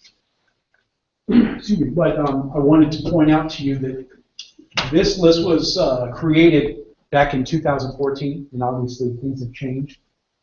And there's a couple items that I wanted to bring to the board's attention for consideration. One of them being in the original master plan priorities, excuse me, identified proposed cost to expand the kitchens at Sierra Vista and Calaveras due to their size and their limitations and the type of student nutrition program that we want to have at each of the school sites. So with that being said, staff is feeling that there is a need for a central kitchen to be constructed to serve the district. It will help us for a number of reasons. It will help us to ensure that we can continue with the program that we want to continue growing, to offer healthy, nutritious meals for all of our students, as well as we live in an area with an abundance of agriculture. But unfortunately, we are not able to use that. I mean, we buy from our distributors. Some of them buy local, but then it's sent over into the valley to be packaged, and then it's sent back over the hill for us to distribute. Whereas we would have the opportunity, if we had a central kitchen, that maybe we could prep some of those things in-house ourselves, so that we would have a better quality product that we could serve to our students. We could serve them in a more timely manner, and probably even more cost efficient, because we'd be doing things more localized versus through another source. So is that highly regulated, so where nutrition is a packaged deal, or can we go direct, from farmers and growers that are local? Is it just the way it's regulated in the system? Well, there is regulations, obviously, but this would cut out a lot of the unnecessary third-party packaging, transporting. When you're doing that, you lose the shelf life of the product. Right. So if I could get the product closer from a qualified vendor, and it's regulated, then we would be able to obviously get that to our students a lot sooner. It would be a better quality, and we would be able to control the inventory a lot better too, versus reactionary. Mm-hmm. So. Because the cafeteria has its own budget, which is That's kind right. of what I think it's its own little world, kind of like migrant. You can only spend it specifically on its needs. Now, can that part of their budget help? We can't buy the building. It can't go towards the building, but it can go towards. That's correct. You're correct. Inside. So their funds, they are eligible to use their funds for equipment, staffing, supplies and materials, those types of things, but not for the actual fixed building itself. So the walk-in coolers, your freezer, your coolers, that could fall into the student nutrition fund. Okay. Yes, but the actual building itself would have to be funded from another source. The central kitchen would provide to all the schools in the Hollister School District, or just Calaveras Service? All the schools. Okay. Yeah, currently. Would there be certifications like from the FDA and stuff because now we're packaging? Absolutely. We work with our local county health departments. They're our local regulatory agency. So it'd be no different than any other type of. We'd have to have permits. Our staff would have to be certified, ServSafe certifications. And currently now, again, our program is expanding so greatly that we are currently preparing snacks, if you will, in a multi-purpose room right now for distribution to all the school sites. So we kind of have already started it to a degree, but we would really benefit from a facility that we could do it properly. Mm-hmm. And even a rent, we can't rent. I mean, it would be too costly, like something in town where. Well, I think it's probably the biggest issue is we have to be able to deliver goods, transport goods, store goods. It has to be a pretty specific building. Okay. Have we started looking to see what would fit our needs or how that looks for that specifically? We have, and for tonight's purpose, this item I wanted to bring to your attention that this is something that staff feels that we're going to need as we continue to grow, obviously, with more schools and more students. Not to say that we can't rule out finding something in local that would be a benefit to us, but for this purpose tonight, it's more or less do we want to add this to the list as an item that we possibly identify as a need within the district? Unlike 2 years ago, maybe it was a little smaller scale. Now we want to look at expanding that. And if we do, you'll see there's some line items here for the kitchen costs and so forth. So I would be able to substitute with some projected dollar amounts in there what that might be. Okay, so we don't know that yet. We don't know that at this Okay. point. We haven't done that much research on it. Okay. But once we do, then we would replace what that estimated cost would be with whatever other items in here that would be affiliated with kitchens. Mhm. So that's kind of the intent of the conversation tonight about that item. Okay. The next item is in regards to technology. As you know, the district is invested quite a bit in technology to support the Common Core as well as student achievement. Therefore, we have to invest in upgrading our Network Operations Center. It's referred to sometimes as the NOC. It's currently located here at the district office, but it's very, very critical since we're moving so much into the technology realm with going one-to-one computer-to-student ratio, that our network and our systems are reliable and they have the ability to grow as we continue growing as well. I know that JR's done a fantastic job in the time he's been here in getting us to where we're at today. But at some point, we're going to really need to look at how we can maintain that, what we've got, to ensure that everything still works every day, because we're so reliant now on the technology. So that is another item that we wanted to bring to the board's attention for your consideration, adding to our list of priorities, unlike 2 years ago. Right. Okay. So I kind of touched on this, but I wanted to go again in detail. The best case scenario would be in November, we're successful in passing a local bond. And let's just say that is estimated at $36 million. The new school, as I had mentioned, we're getting figures from our architect at about $52 million.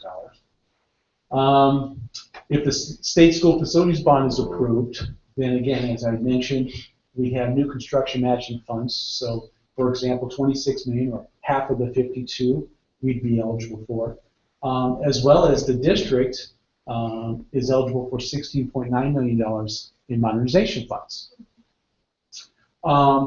And then on top of that, again, it's an estimated dollar amount, but over the next 5 years, we should be collecting $22 million approximately if we go to a level 2 developer fee. So that would be the best case scenario. So with the best case scenario, the new school construction, $52 million, local new school construction bond fund, $36 million, state school facilities bond matching funds of $26 million. That leaves us a balance of $10 million to do other things within the district. On top of that, we are eligible for $16.9 million in modernization funds. So now that gives us a total of $26.9 million to do other projects on that priority list. Then, in addition to that, the developer fees, if we were successful in getting $22 million over the next 5 years, we could have up to $48, almost $50 million here to work with to continue doing those things on that project priority list. Okay, that's best case scenario. Worst case scenario is our local bond measure is not approved by the local voters. The state school facilities bond measure is not approved by the voters, state. And hopefully our estimate on the developer fees holds true. We would have $22 million again over 5 years. That's worst case scenario. So again, kind of breaking it down, need $52 million for a new school. There's no other funding sources to assist us other than developer fees. We have about 5 years to collect about $22 million to go towards a new school. So So that's the first part of the presentation. That was one item that we discussed, again, in great detail at the Facilities Committee meeting. And we're going to come back to that at the end of the presentation to talk about the priority lists. But the next item is the Sunny Slope Elementary School Modernization Project. And why I wanted to run them together is because it's very important. It plays into the need for classroom space, and it plays into the need for funding. So the school was built in 1961. It had nine classrooms and admin building and a library. Then over the years, additional classroom buildings, portable classroom buildings were added. And in 2002, a new multi-purpose room was constructed. Currently, the grade configuration is TK through 5th grade. Have approximately 667 students, and there's about 12 acres for that the site encompasses. Again, for the facility needs list, the original one in 2014, there's $26.7 million identified for that site and facility needs. And many of those things were what I have listed here: ADA compliance, new roofs, new fire alarm, controlled access, lighting upgrades, play surface areas, just a whole variety of things that were needed. The measure and bond funding, the board designated, as we went through the priority list, they designated $7 million towards Sunny Slope modernization. And with that was the plan to construct 2 new permanent kindergarten classroom buildings, to modernize and update the existing administration building, to install a new portable restroom building, new exterior doors and hardware, new fire alarm, as well as ADA upgrades. And if you recall, this is the site map that identified those projects. So it was a renovation or upgrade to the existing office. We would eliminate one of the one kindergarten classroom that's in that building and create a staff lounge there. The 2 new permanent kindergarten classrooms, the new restroom building, portable restroom building there, and the upgrade of these restrooms here, as well as exterior doors and fire alarm. That is what the board approved as a conceptual project for that school site. So again, kind of the measure and bond funds, we are currently working on our first series. As I mentioned, Series B is identified to be $7 million available for the district in April of 2017. And we are hoping to utilize that funding to focus strictly on Sunny Slope School. Again, potential local and state bond measures for additional funding options. And so this brought us to the topic of the modernization project. And again, talking about a number of things at the Facilities Committee. We discussed the current modernization project, and due to the growth in enrollment and the uncertainty of future funding, the project, it does not increase capacity for growth and doesn't improve many of the site needs. We discussed revising the Sunny Slope Elementary School modernization project to add additional capacity and address more site needs. The revised project is a 2-phase approach utilizing measure and bond funds, $7 million for phase 1, and future funding for phase 2. So that's what I'd like to present to you tonight on behalf of the Facilities Committee, is a revised plan for Sunny Slope School that will increase capacity as well as address more of the needs at the school site. And with the uncertainty of additional funding in the future, we know we have the funding coming in 2017, and we would be able to do this project, at least the phase 1 portion of it, without any additional funding. So the phase 1, the plan would be to prepare the plans, send them to DSA, get approval, and be ready in April 2017 when the funds become available to the district. So our intent would be able to start as early as April, May of 2017 on the phase 1. The phase 1 would include one new portable administration office / staff lounge, very similar to what we presented to the board for Rancho San Justo school site. One new portable restroom building, 3 new portable TK or K classroom buildings, and 10 new portable 1st through 5th grade classroom buildings. It would improve the pickup and drop-off area at the school site. It would provide controlled access to the school site, as well as a new fire alarm system at the school site. This is the conceptual plan for the phase 1. As you can see, this is the existing campus. Phase 1 would not touch the existing campus. Okay. Phase 1 would be focused more on the north end of the campus here.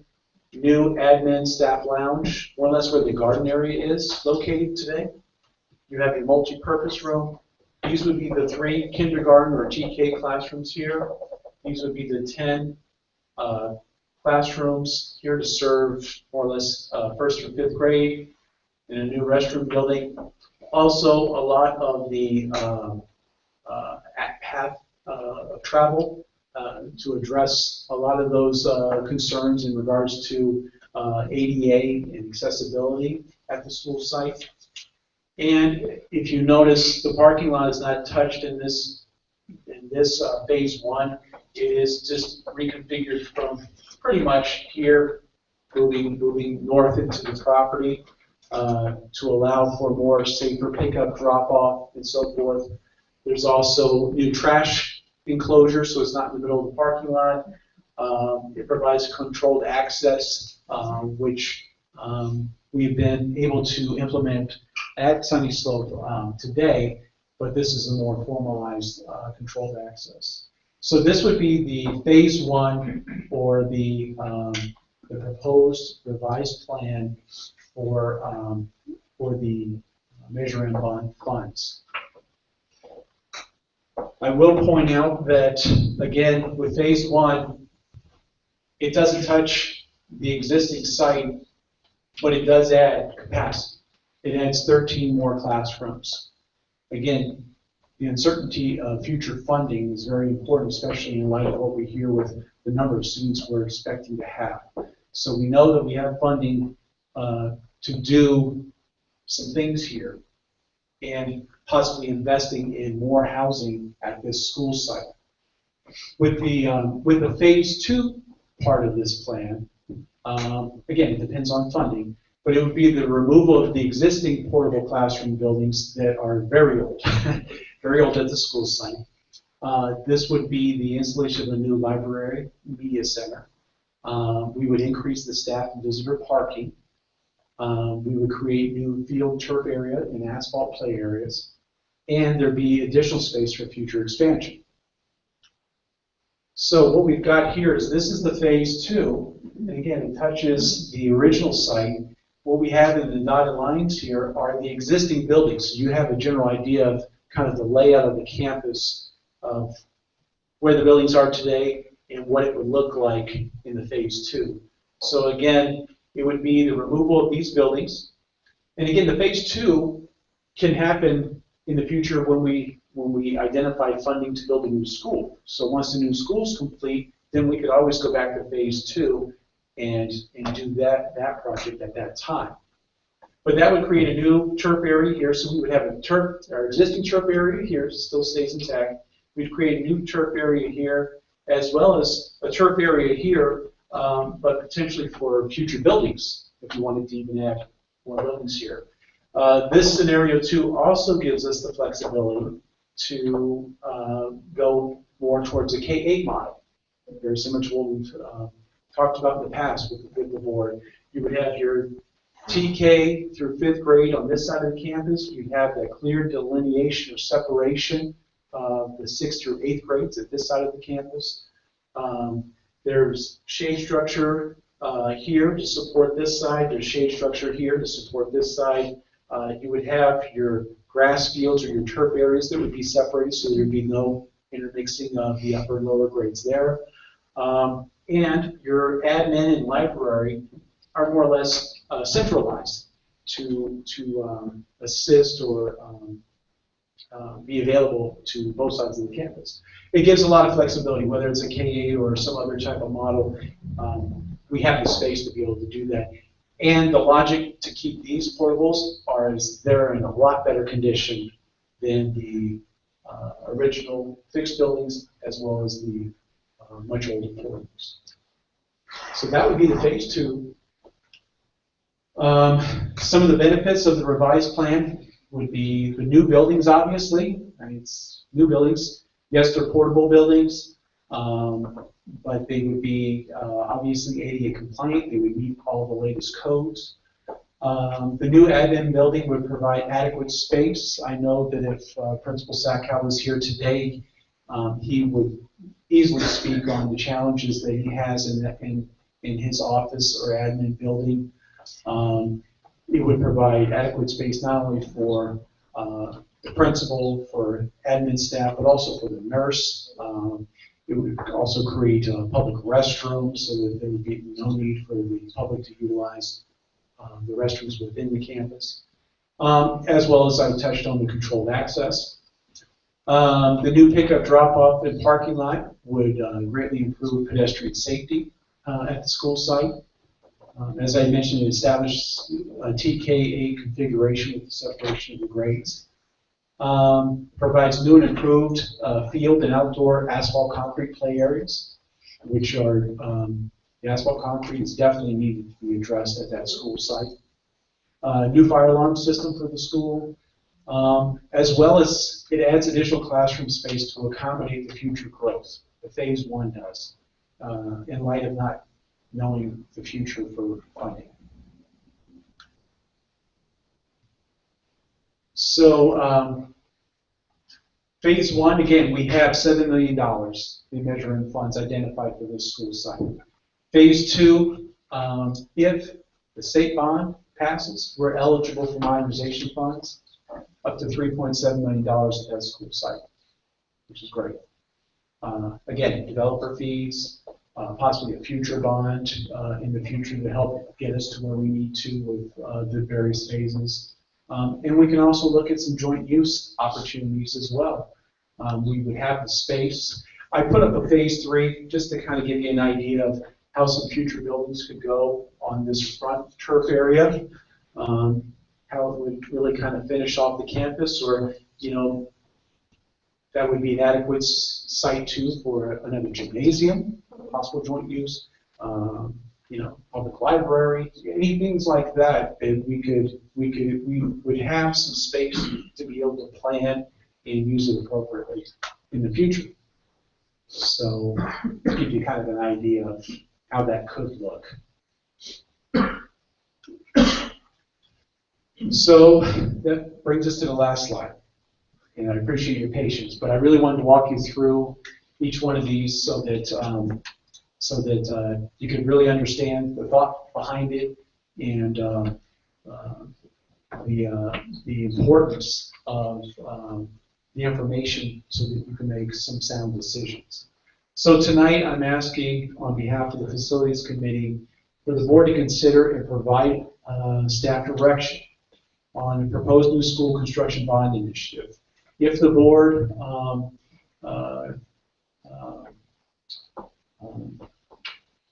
is in favor of moving forward with the bond measure in November, then we would like to have that direction so that staff can formally bring back the resolution for the board at the next board meeting.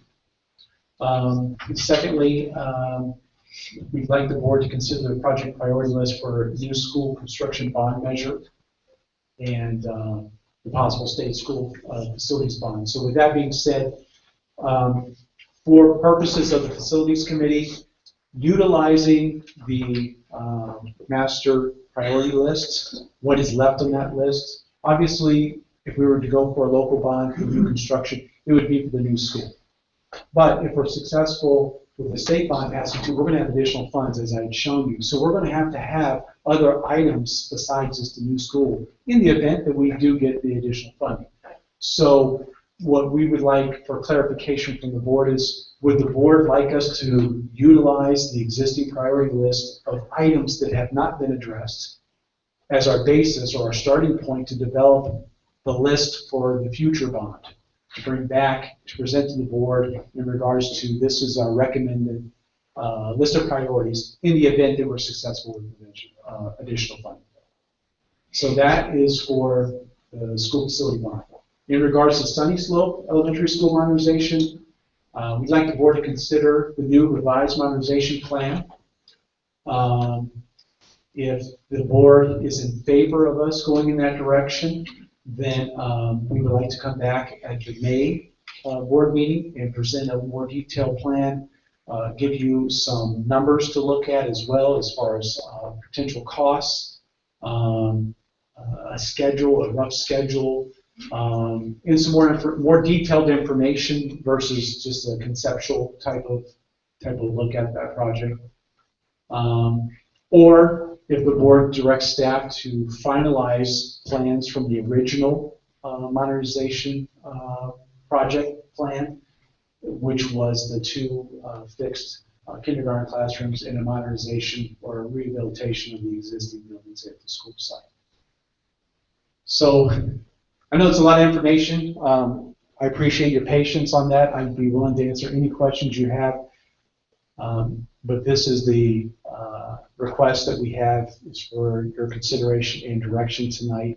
Again, we meet tomorrow, so it would be very beneficial to have that direction so that we can start working and know which way we need to go, especially if in light if we need to come back in May and present some more information.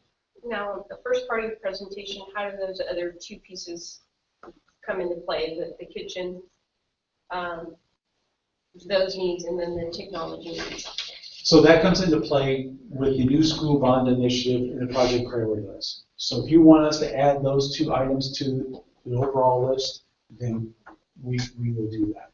Okay, and we need direction from the board tonight on that as well. That's correct. If staff is to bring a resolution back to the board for a bond in November 2016, we're going to need to do that in May. Okay. So we want to try to have our project priority list, at least a good draft of it, presented to the board for consideration at the May meeting as well. Okay, questions? How close are we to level 2? Where are you there? But probably June, the June board meeting. Okay. Yeah, May I'm planning on bringing level 1, and then June I'll bring level 2. Okay. That's my plan. And of course, level 1 is already in place as you increase in Right. rate. Okay. Yeah.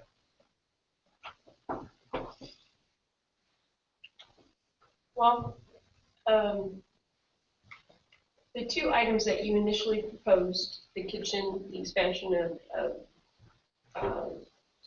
the meals, is definitely something that I think, I know Ms. Pennington has been working very diligently with Kathy and just bringing other options to our kids and eating healthier and working hopefully locally with some of our providers here that, you know, we can definitely bring, you know, like she wants to pilot that the salad bar. I mean, what staff would need? I mean, we do it at the high school. It's just like we get super excited just to know what soup he's making for the day. So I can just imagine, you know, the kids and having options like that and healthier options. So definitely, without a doubt, I think, you know, that should be something we definitely need to consider and add because that's for all of our kids. So should we not do that? And so should the not,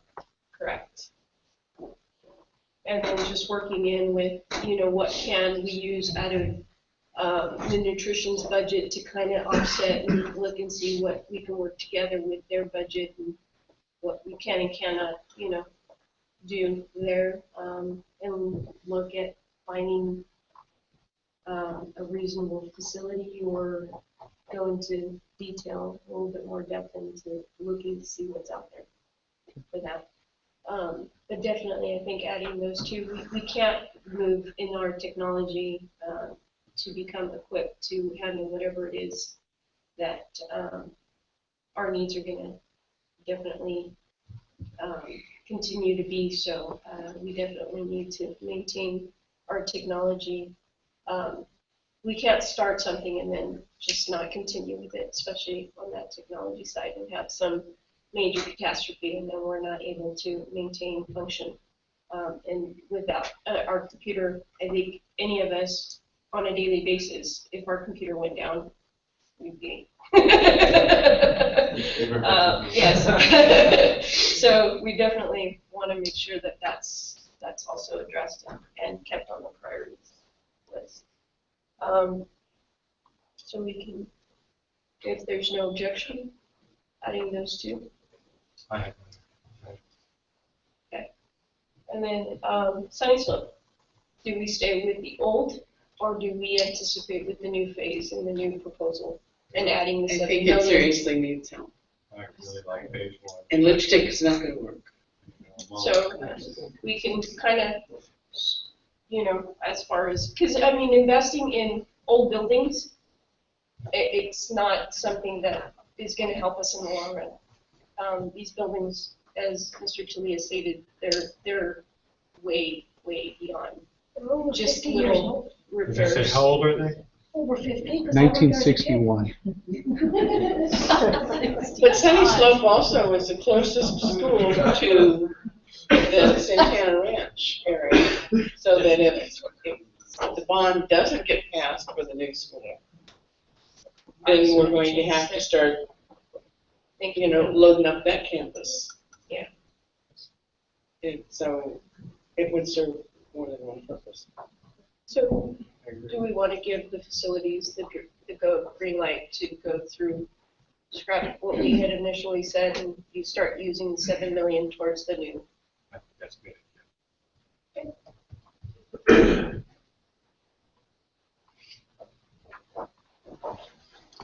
Okay.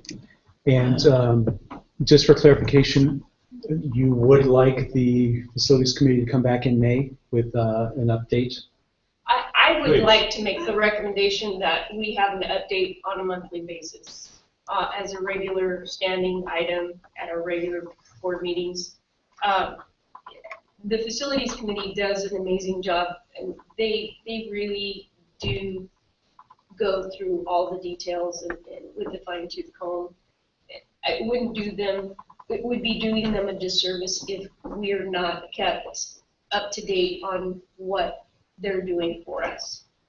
So that way it's not so much of a, how did you get to that point, you know, conclusion, so that we as a board support and understand their due diligence is what they're trying to do as a committee for us.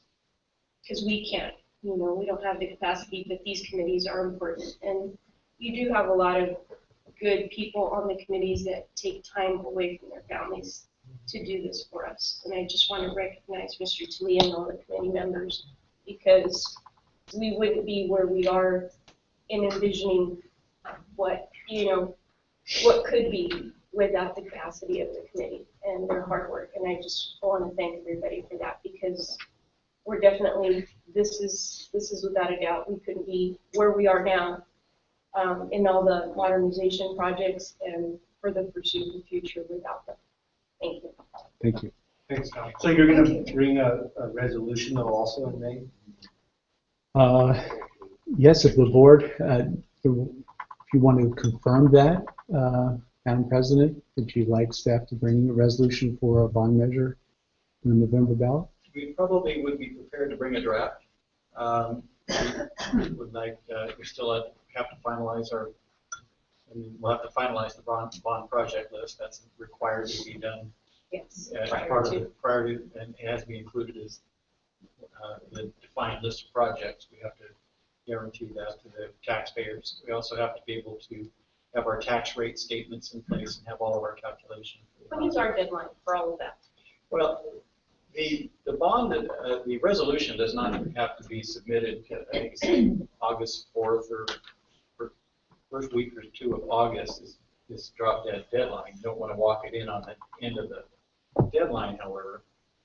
Our goal is to see if we can have the project list identified, approved by the board, have the resolution in draft form, at least to you in May, to bring back for a final in June, so that we can get the ground running in July with planning for bond campaign.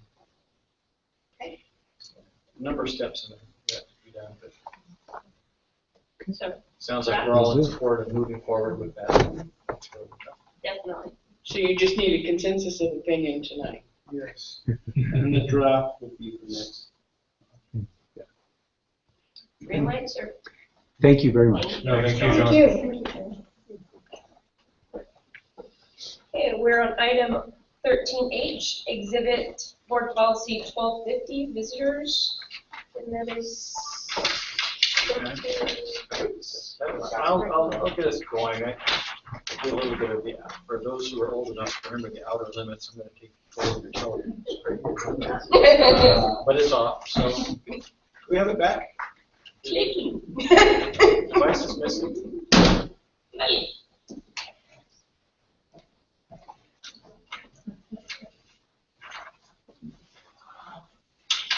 It's funny how it turned off a long way back there. Change the source.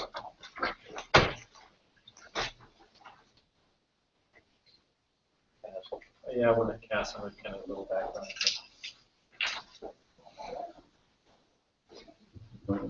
Yeah.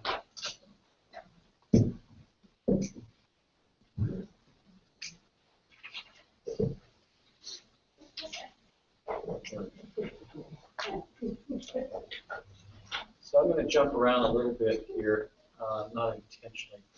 Let me actually want to do this. I want to begin with just kind of a little bit of history. We'll get there. We'll get there. So what we have this evening is the exhibit, the board policy 1250, which is visitors. And I want to make a real point of pointing out that this policy is already in place. This policy has been in place for quite some time. So what we, Dr. Kurtz has begun, gosh, I think it was actually in December, if I remember, December, January, somewhere in there, we began this whole endeavor. It might have been after that, but it seems to me it was a long time ago. That we began trying to develop an exhibit for board policy and administrative regulation 1250, which are our board policy that guides the how visitors can enter the campus, as opposed to volunteers, separate policy. I just want to kind of make a distinction there. So visitors have been managed by our board policy for quite some time. The language here has always been that to ensure the safety of the staff and minimize interruptions in the instructional program, the superintendent or designee shall establish procedures that facilitate visits during regular school days. Visits during school hours should be arranged with the principal or designee. When a visit involves a conference with teacher, principal, an appointment should be scheduled during non-instructional time. So, I point that out. This has been in place for quite some time. Any person who's not a student shall register immediately upon entering. And of course, a lot of the things that weren't in place at the time this policy was written were that we didn't have quite the controlled entrance that we have now, the controlled access, because it was much easier a few years ago to just walk right onto the campus without checking into the office. And so these policies envision that people may enter the campus and create a disruption, and we would have to ask them to leave. And so if they created a disruption on the campus. So the whole thing was to establish order on the campus. So the board policy spoke to that issue and the grounds for which the principal would have to may take action to ensure order on the campus, and all of those things are stemming from separate references to board policy in board policy. Now, the administrative regulation that goes along with that is, of course, AR 1250. And a little more detail there, but we do have registration procedures that, of course, we do have post signs that say, telling people that they have to register when they come on campus during school hours and how and where to do that. The registration procedures are, and of course, we do a little bit further than this, but we do ask for people to provide us their driver's license. Proof of identity, photo identification is required. Typically, what happens in the school office is we will ask the person to give us their driver's license, and we'll give them their visitor badge, and they get their license back when we get our visitor badge back. Most of that is just a control, make sure that our visitor badges don't get counterfeited. We get them all back and can account for them. The principal, though, not only does have registration authority, it's enshrined in penal code that nobody can come on campus unless they register and can't disrupt the campus environment. So all of those things are in place. If a principal asks somebody to leave, there's an appeal process and so forth. But all of those things have been in place. But what hasn't been in place is anything that we could point to say, well, here's how we manage this on a day-to-day basis. So the intent of Exhibit 1250 was really to put together something that would talk about our procedures in a more digest manner, if you will, everything enshrined in one document. And this would be in place throughout our district and each of our schools. So, as the policy points out, and separate again from volunteers, which is a separate board policy, 1240, the policy already requires visitors to register, and if they're going to enter the classroom, that they need to make arrangements with the principal. So what we've tried to do in this exhibit is to call more detailed attention to the procedures for doing that, because recognizing that if we're in the midst of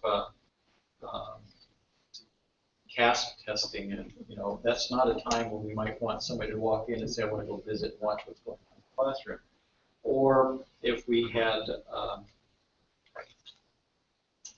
the principal were off campus for 2 or 3 days, just take the case of Dr. Wilbur, who doesn't have an assistant principal on his campus. If he's off, you might have a teacher in charge, but if you weren't there, you couldn't be making arrangements with somebody. So that would throw a hitch into something. Somebody said, I want to walk in and enter my child's classroom and visit today. So we tried to put something to not be too overly restrictive, but we do want to recognize that there could be complications that we can't foresee today, so therefore it might take up to 5 school days. And I want to emphasize the up to, because it's not our intent to place a 5-day registration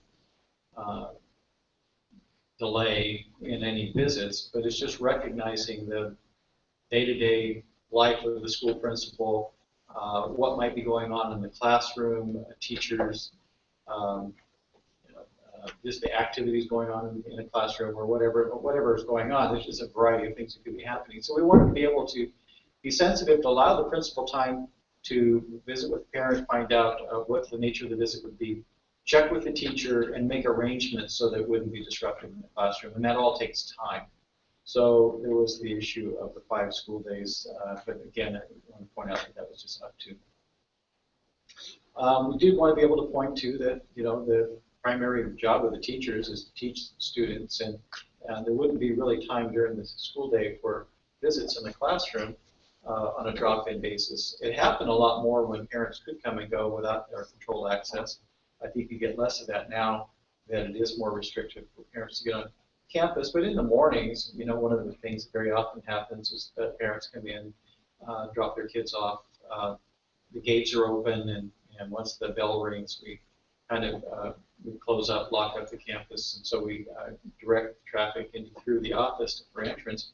But people will still linger, and occasionally what ends up happening sure Josie can attest to this, that, you know, you'll have parents who want to stay and visit and ask about 3 more questions, and yet you should have by then already had roll taken and the lunch count and everything else done. And so we just need to be able to tell parents that we've got a lot of work to do, and that if they'd like to schedule some time, we'd like them to come back during non-instructional time. So we're trying to spell all that out to make it as clear to the parents that we're not trying to be purposefully evasive or difficult for them to have an opportunity to visit, but we don't want, and we really can't afford to have teachers' work disrupted. So we're trying to point that out here. We did note that a parent could send a representative, and we wanted to spell that out at one grading period, one visit per grading period, in addition to the parents' visits. And then I want to just point out that because of the issue of disruption of in the classroom, younger children may not be, and there's a may there, it's not a shall, but we just have to be sensitive to, you know, if somebody is visiting in the classroom and comes in, and we certainly don't mind parents coming in and sitting down and watching a math lesson or something, but it would not be something where a younger child would be, it could be very disruptive and could interrupt the lesson. And so we need to point that out. And we recognize that that's maybe a real inconvenience to parents. And again, I just also want to point out that that's not a shall, there is a may not, and we're just trying to point out to the parent that we're, again, always comes back to this issue of disruption in the classroom. We did point out in here, this is, of course, this is ed code, but nobody can come in and record in classroom with either a listening device or a video recording, or take photos without the permission of the principal and the teacher. And yeah, and so that's actually a piece of ed code, and we just spell it out here. We actually, and that does happen, and it's not a common occurrence, but it does happen, and we just need to be very clear about that. Excuse me.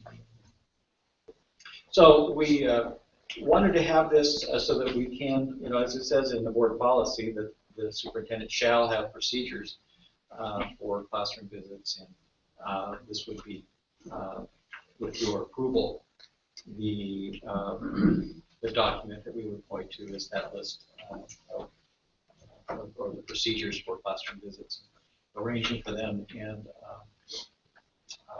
and then the kind of the limitations that we have to place on them. So with that, I'll entertain any questions. Pretty straightforward.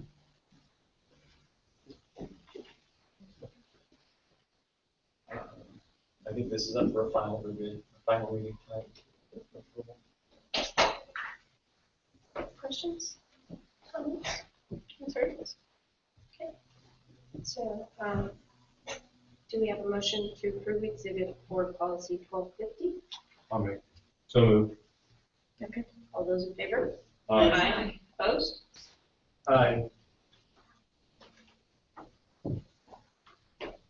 Okay, we're on item 14, board member reports. Well, we were busy with the search for a new superintendent. And we had some big shoes to fill. They was also involved in the facilities planning committee. I made some costumes for the San Benito Stage Company production of Honk. It's the last one this weekend. And I went to a fundraiser for Girls Inc. and was really impressed with these young women that gave the presentation. They were just amazing. They presented better than I've seen many adults. And they were 16. So it's a worthwhile organization.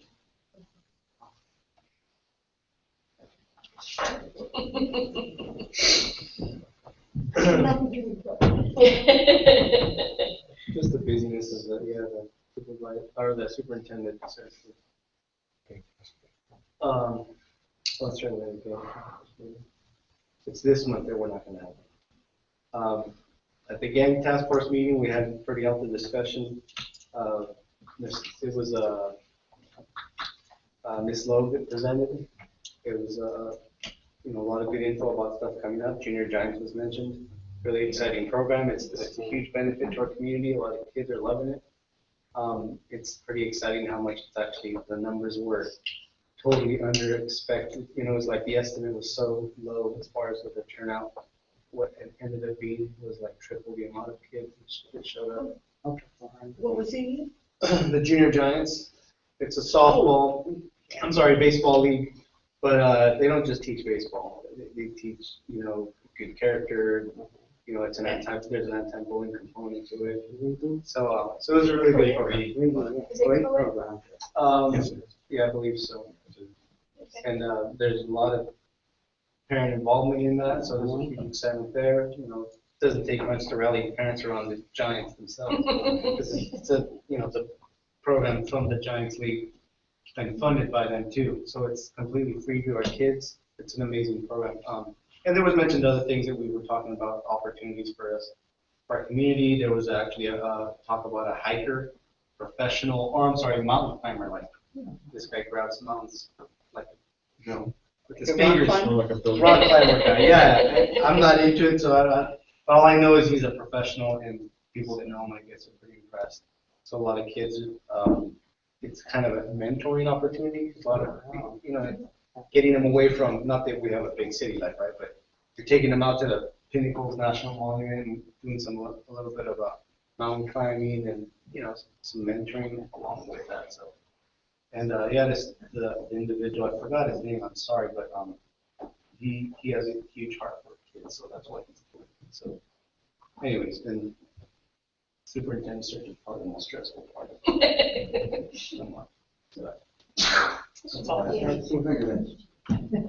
Yeah, the superintendent search has definitely taken quite a bit of time, and I commend the board. We did a lot of work and a lot of research, and it's been a long process. But I did get to go to the gang task force meeting also. It was my first one. It was really enlightening. I also got to, and I've shared with a couple of you, kind of taking a kid in Monterey County under my wings that I was doing my job for his grandma. And over the last few months, he's been writing a book in a book club. And they're given so much time, I think it's 4 or 5 months, and they meet every week after school. And then they send off there was 35 kids who did it. They all send off their books to this publisher, and they get their books actually published. I mean, and it's really legitimate, really thick. On the back, it has their picture with who they are, a little bit about them. It is amazing. And so he invited me to his book signing.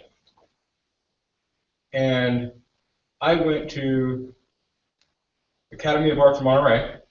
This is where they had the book signing, white linen cloths. Each kid that did a book got to get up and read a paragraph or an excerpt out of their book, do a little bit, and just the language arts achievements of these children is through the roof. It's just absolutely through the roof. So I bought a couple of the books from the children, and they get 5 of them to get to family, and then they get 5 to sell. And all the proceeds go to funding the project for next year. And it was just, they can start it in, I think, 1st or 2nd grade and go through till 6th until they graduate out. And this is his first year, but was it 40 pages long, something like that, very legitimate. And they get guided through it for these months and months. And I thought, what a great program. I mean, obviously you could tell listening to me, it just really spoke to my heart on what we could do too with these children. So I've reached out to this lady, I've got her email, I'm going to start finding out where she goes to get the books published and stuff. And I thought, man, if we could get a program like that going in Hollister School District, the literacy rates just go through the roof on a lot of these children. And we've done that in the district in years past. What's that? We have done that in the district.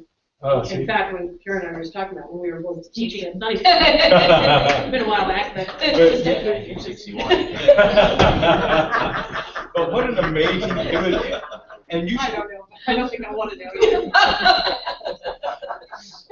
but you should hear how and I interacted with a few of them at this book signing, how they talk. And it was really, really cool. I also got to go to a couple class visits. One of them was at Sunday Soap, one of them was at HDLA, just to go participate with some of the kids and stuff. I left my book in my truck that had everything else, but there was a couple more things. But yeah, it was a good month. Liz. Well, definitely the superintendent's search was stressful, exciting at the same time. And I just want to take this opportunity to acknowledge the Superintendent Search Advisory Committee and the members that were on that. Ms. Crystal Monto, our County Office of Ed Superintendent, Monica Reese, Principal from Hollister School District, or Monique, sorry, Miss Monique Reese, Cheryl Rios, our HESTA President, Ceci Rodriguez, our CSEA President, Lana Martinez, our Director of Ed Services, Chief Westrick, Dave Westrick, Betsy LeMay, elementary school teacher, and Mr. Bill Sackow. He put in his parent hat, so he was on the committee as a parent. Without a doubt, this committee was extremely just vital in our opinion, in just having another pair of eyes and ears and hearts, involved in the process, because it is such an important process. And we definitely wanted to make sure that we did the best that we could in our selection. So with not going into too much detail because I don't want to get into trouble, but hopefully we will be announcing who that person will be pretty soon. But I wanted to let everybody know and thank everybody who was a part of it. And even if you weren't a part of it, just the fact that, you've always, as a staff, been very supportive of the board. We definitely feel that from, all of our staff and our teachers and our support staff. So I just, we're all together, we're here as a team, and it's just, to me, it's an amazing team. And without a doubt, these are big shoes to fill. And we're definitely going to miss Gary. He has made a huge impact in the 5.5 years that he's been here. And just with me personally, I've learned so much under Dr. McIntyre, and just appreciate and cherish all of that with him. Thank you. And future agenda items. I only have one thing I wanted to mention. I know we talked recently about, or we talked for a little while about having some joint meetings. We could, if we're up for it, I know you've been pretty busy already in April and May, but we could potentially do a special board meeting with the City Council on May 9th here. If that would date would work for everyone. And the purpose of the meeting really would just be a kind of a meet, greet, and with a very brief agenda, kind of talk about generally what kind of interests are shared between the Hollister School District and the City of Hollister. So that was one date that I got from the. There were 2 dates. May 2nd was in the midst. Mondays is the council meeting. They meet on they meet twice a month on Mondays, and we talked about trying to peg it onto our meetings, but we always have a closed session first, so we'd have to have something as early as 4 o'clock or something to do something with them on our regular meeting night. So their meetings begin at 6:30, I believe. So we could meet with them at 5, and that would leave time for them to then begin their meeting on time. And we would just hold a joint meeting hosted by both agencies, and that we would meet actually at the city, city council chambers, and just give it about an hour of the first meeting, and just see if there's anything else we would want to follow up on our specific items, and we would kind of move that ball forward. I didn't commit to it because I don't know how busy everybody is and whether or not you're going to be up for doing that right now. I did actually have a conversation with just one of the board members at the high school who's interested in doing it as well, but which one would we like? And I don't have anything on the agenda right yet, or anything lined up directly with the high school, but I can't do this with the city. You know, the mayor is very, very interested in it and doing that. And the city manager, Bill Abreth, would be real interested in doing it as well. So we would be able to sit down and kind of just rough out. I would kind of work on an agenda with President Martinez, and Mr. Everett would work on that with the mayor, and we would kind of rough out the first agenda, which is really going to be what can we accomplish working together, and what would we like to get done, how can we be probably more able to be attentive to each other's needs. You know, things that come to mind real readily are the issues of, for example, the issues of development in the city and how we might notice issues of parks that we are largely the Parks and Rec Department's go-to sites. And so things of that nature that we don't have to get that specific, but we can talk in general about the interests and then take it from there. I could do it. Amen. What time did you say? 5 o'clock. Maybe 5? Sure. Pat? I think so. Taking a lot to get them to the table, so. Yeah, it's been a while. I had 16th down.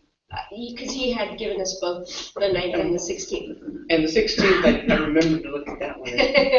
Well, if you But want I to expect. you want to give me both? Would both work for you, just in case something that happens in that? Yeah. They're both Mondays. Yeah, that's fine. That's fine with me. Yeah, Okay, so let me. we'll hit for the 9th. We'll shoot for the 9th, and if that for something, you know, it's been a while since I talked to him. Who knows what that might change things. Okay. I will find out and confirm with you all individually.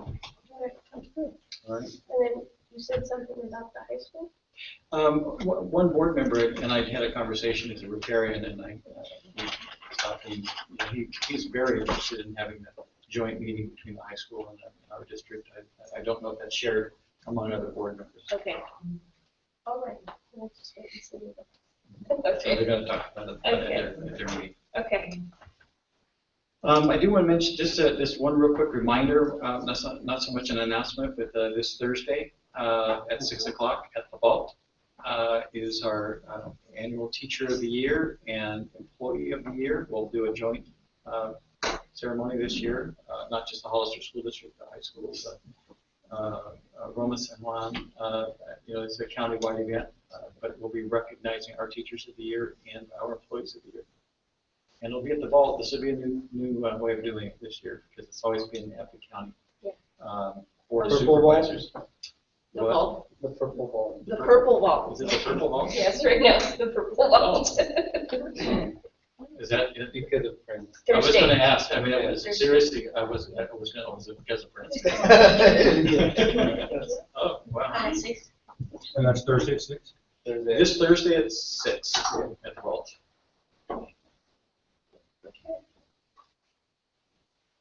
It's your turn. Okay, do we have a motion to adjourn? I move that we adjourn. Mr. Baldwin. Oh, there you go. All those in favor? Aye. Okay.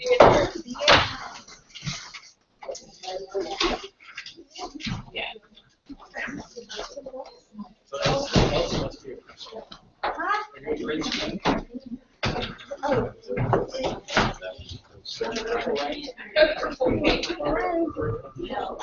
Poor guy. That was so sad. Thanks, Peter. Senor, Mr. Baldwin. Oh.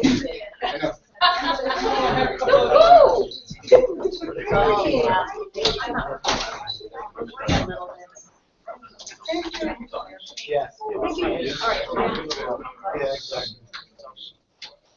That's why I was like, yeah, that's why I was like, okay. Hi,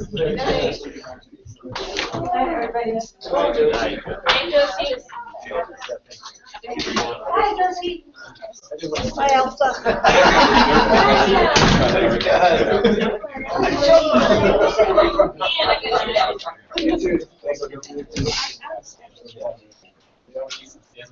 So that's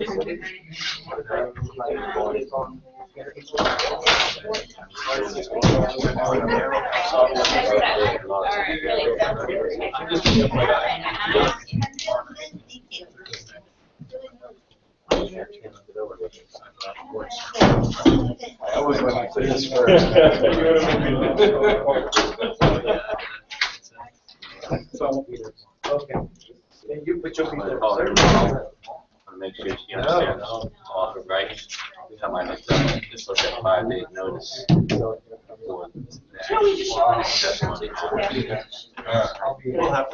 say I know I'm a little darker skin around here. Yeah, you do that. I can interpret it one way. 5 days.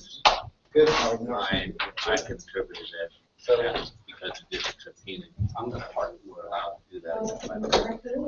I subpoena somebody. It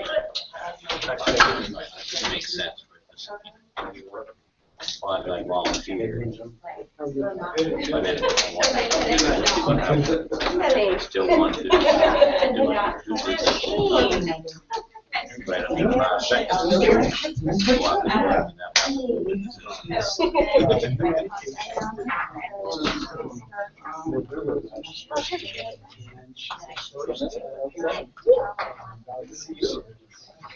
Here. Oh. Yeah, I'm getting it. You're allowed to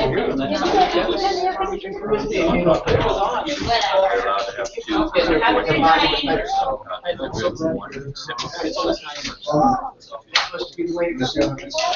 One person could be a lawyer, could be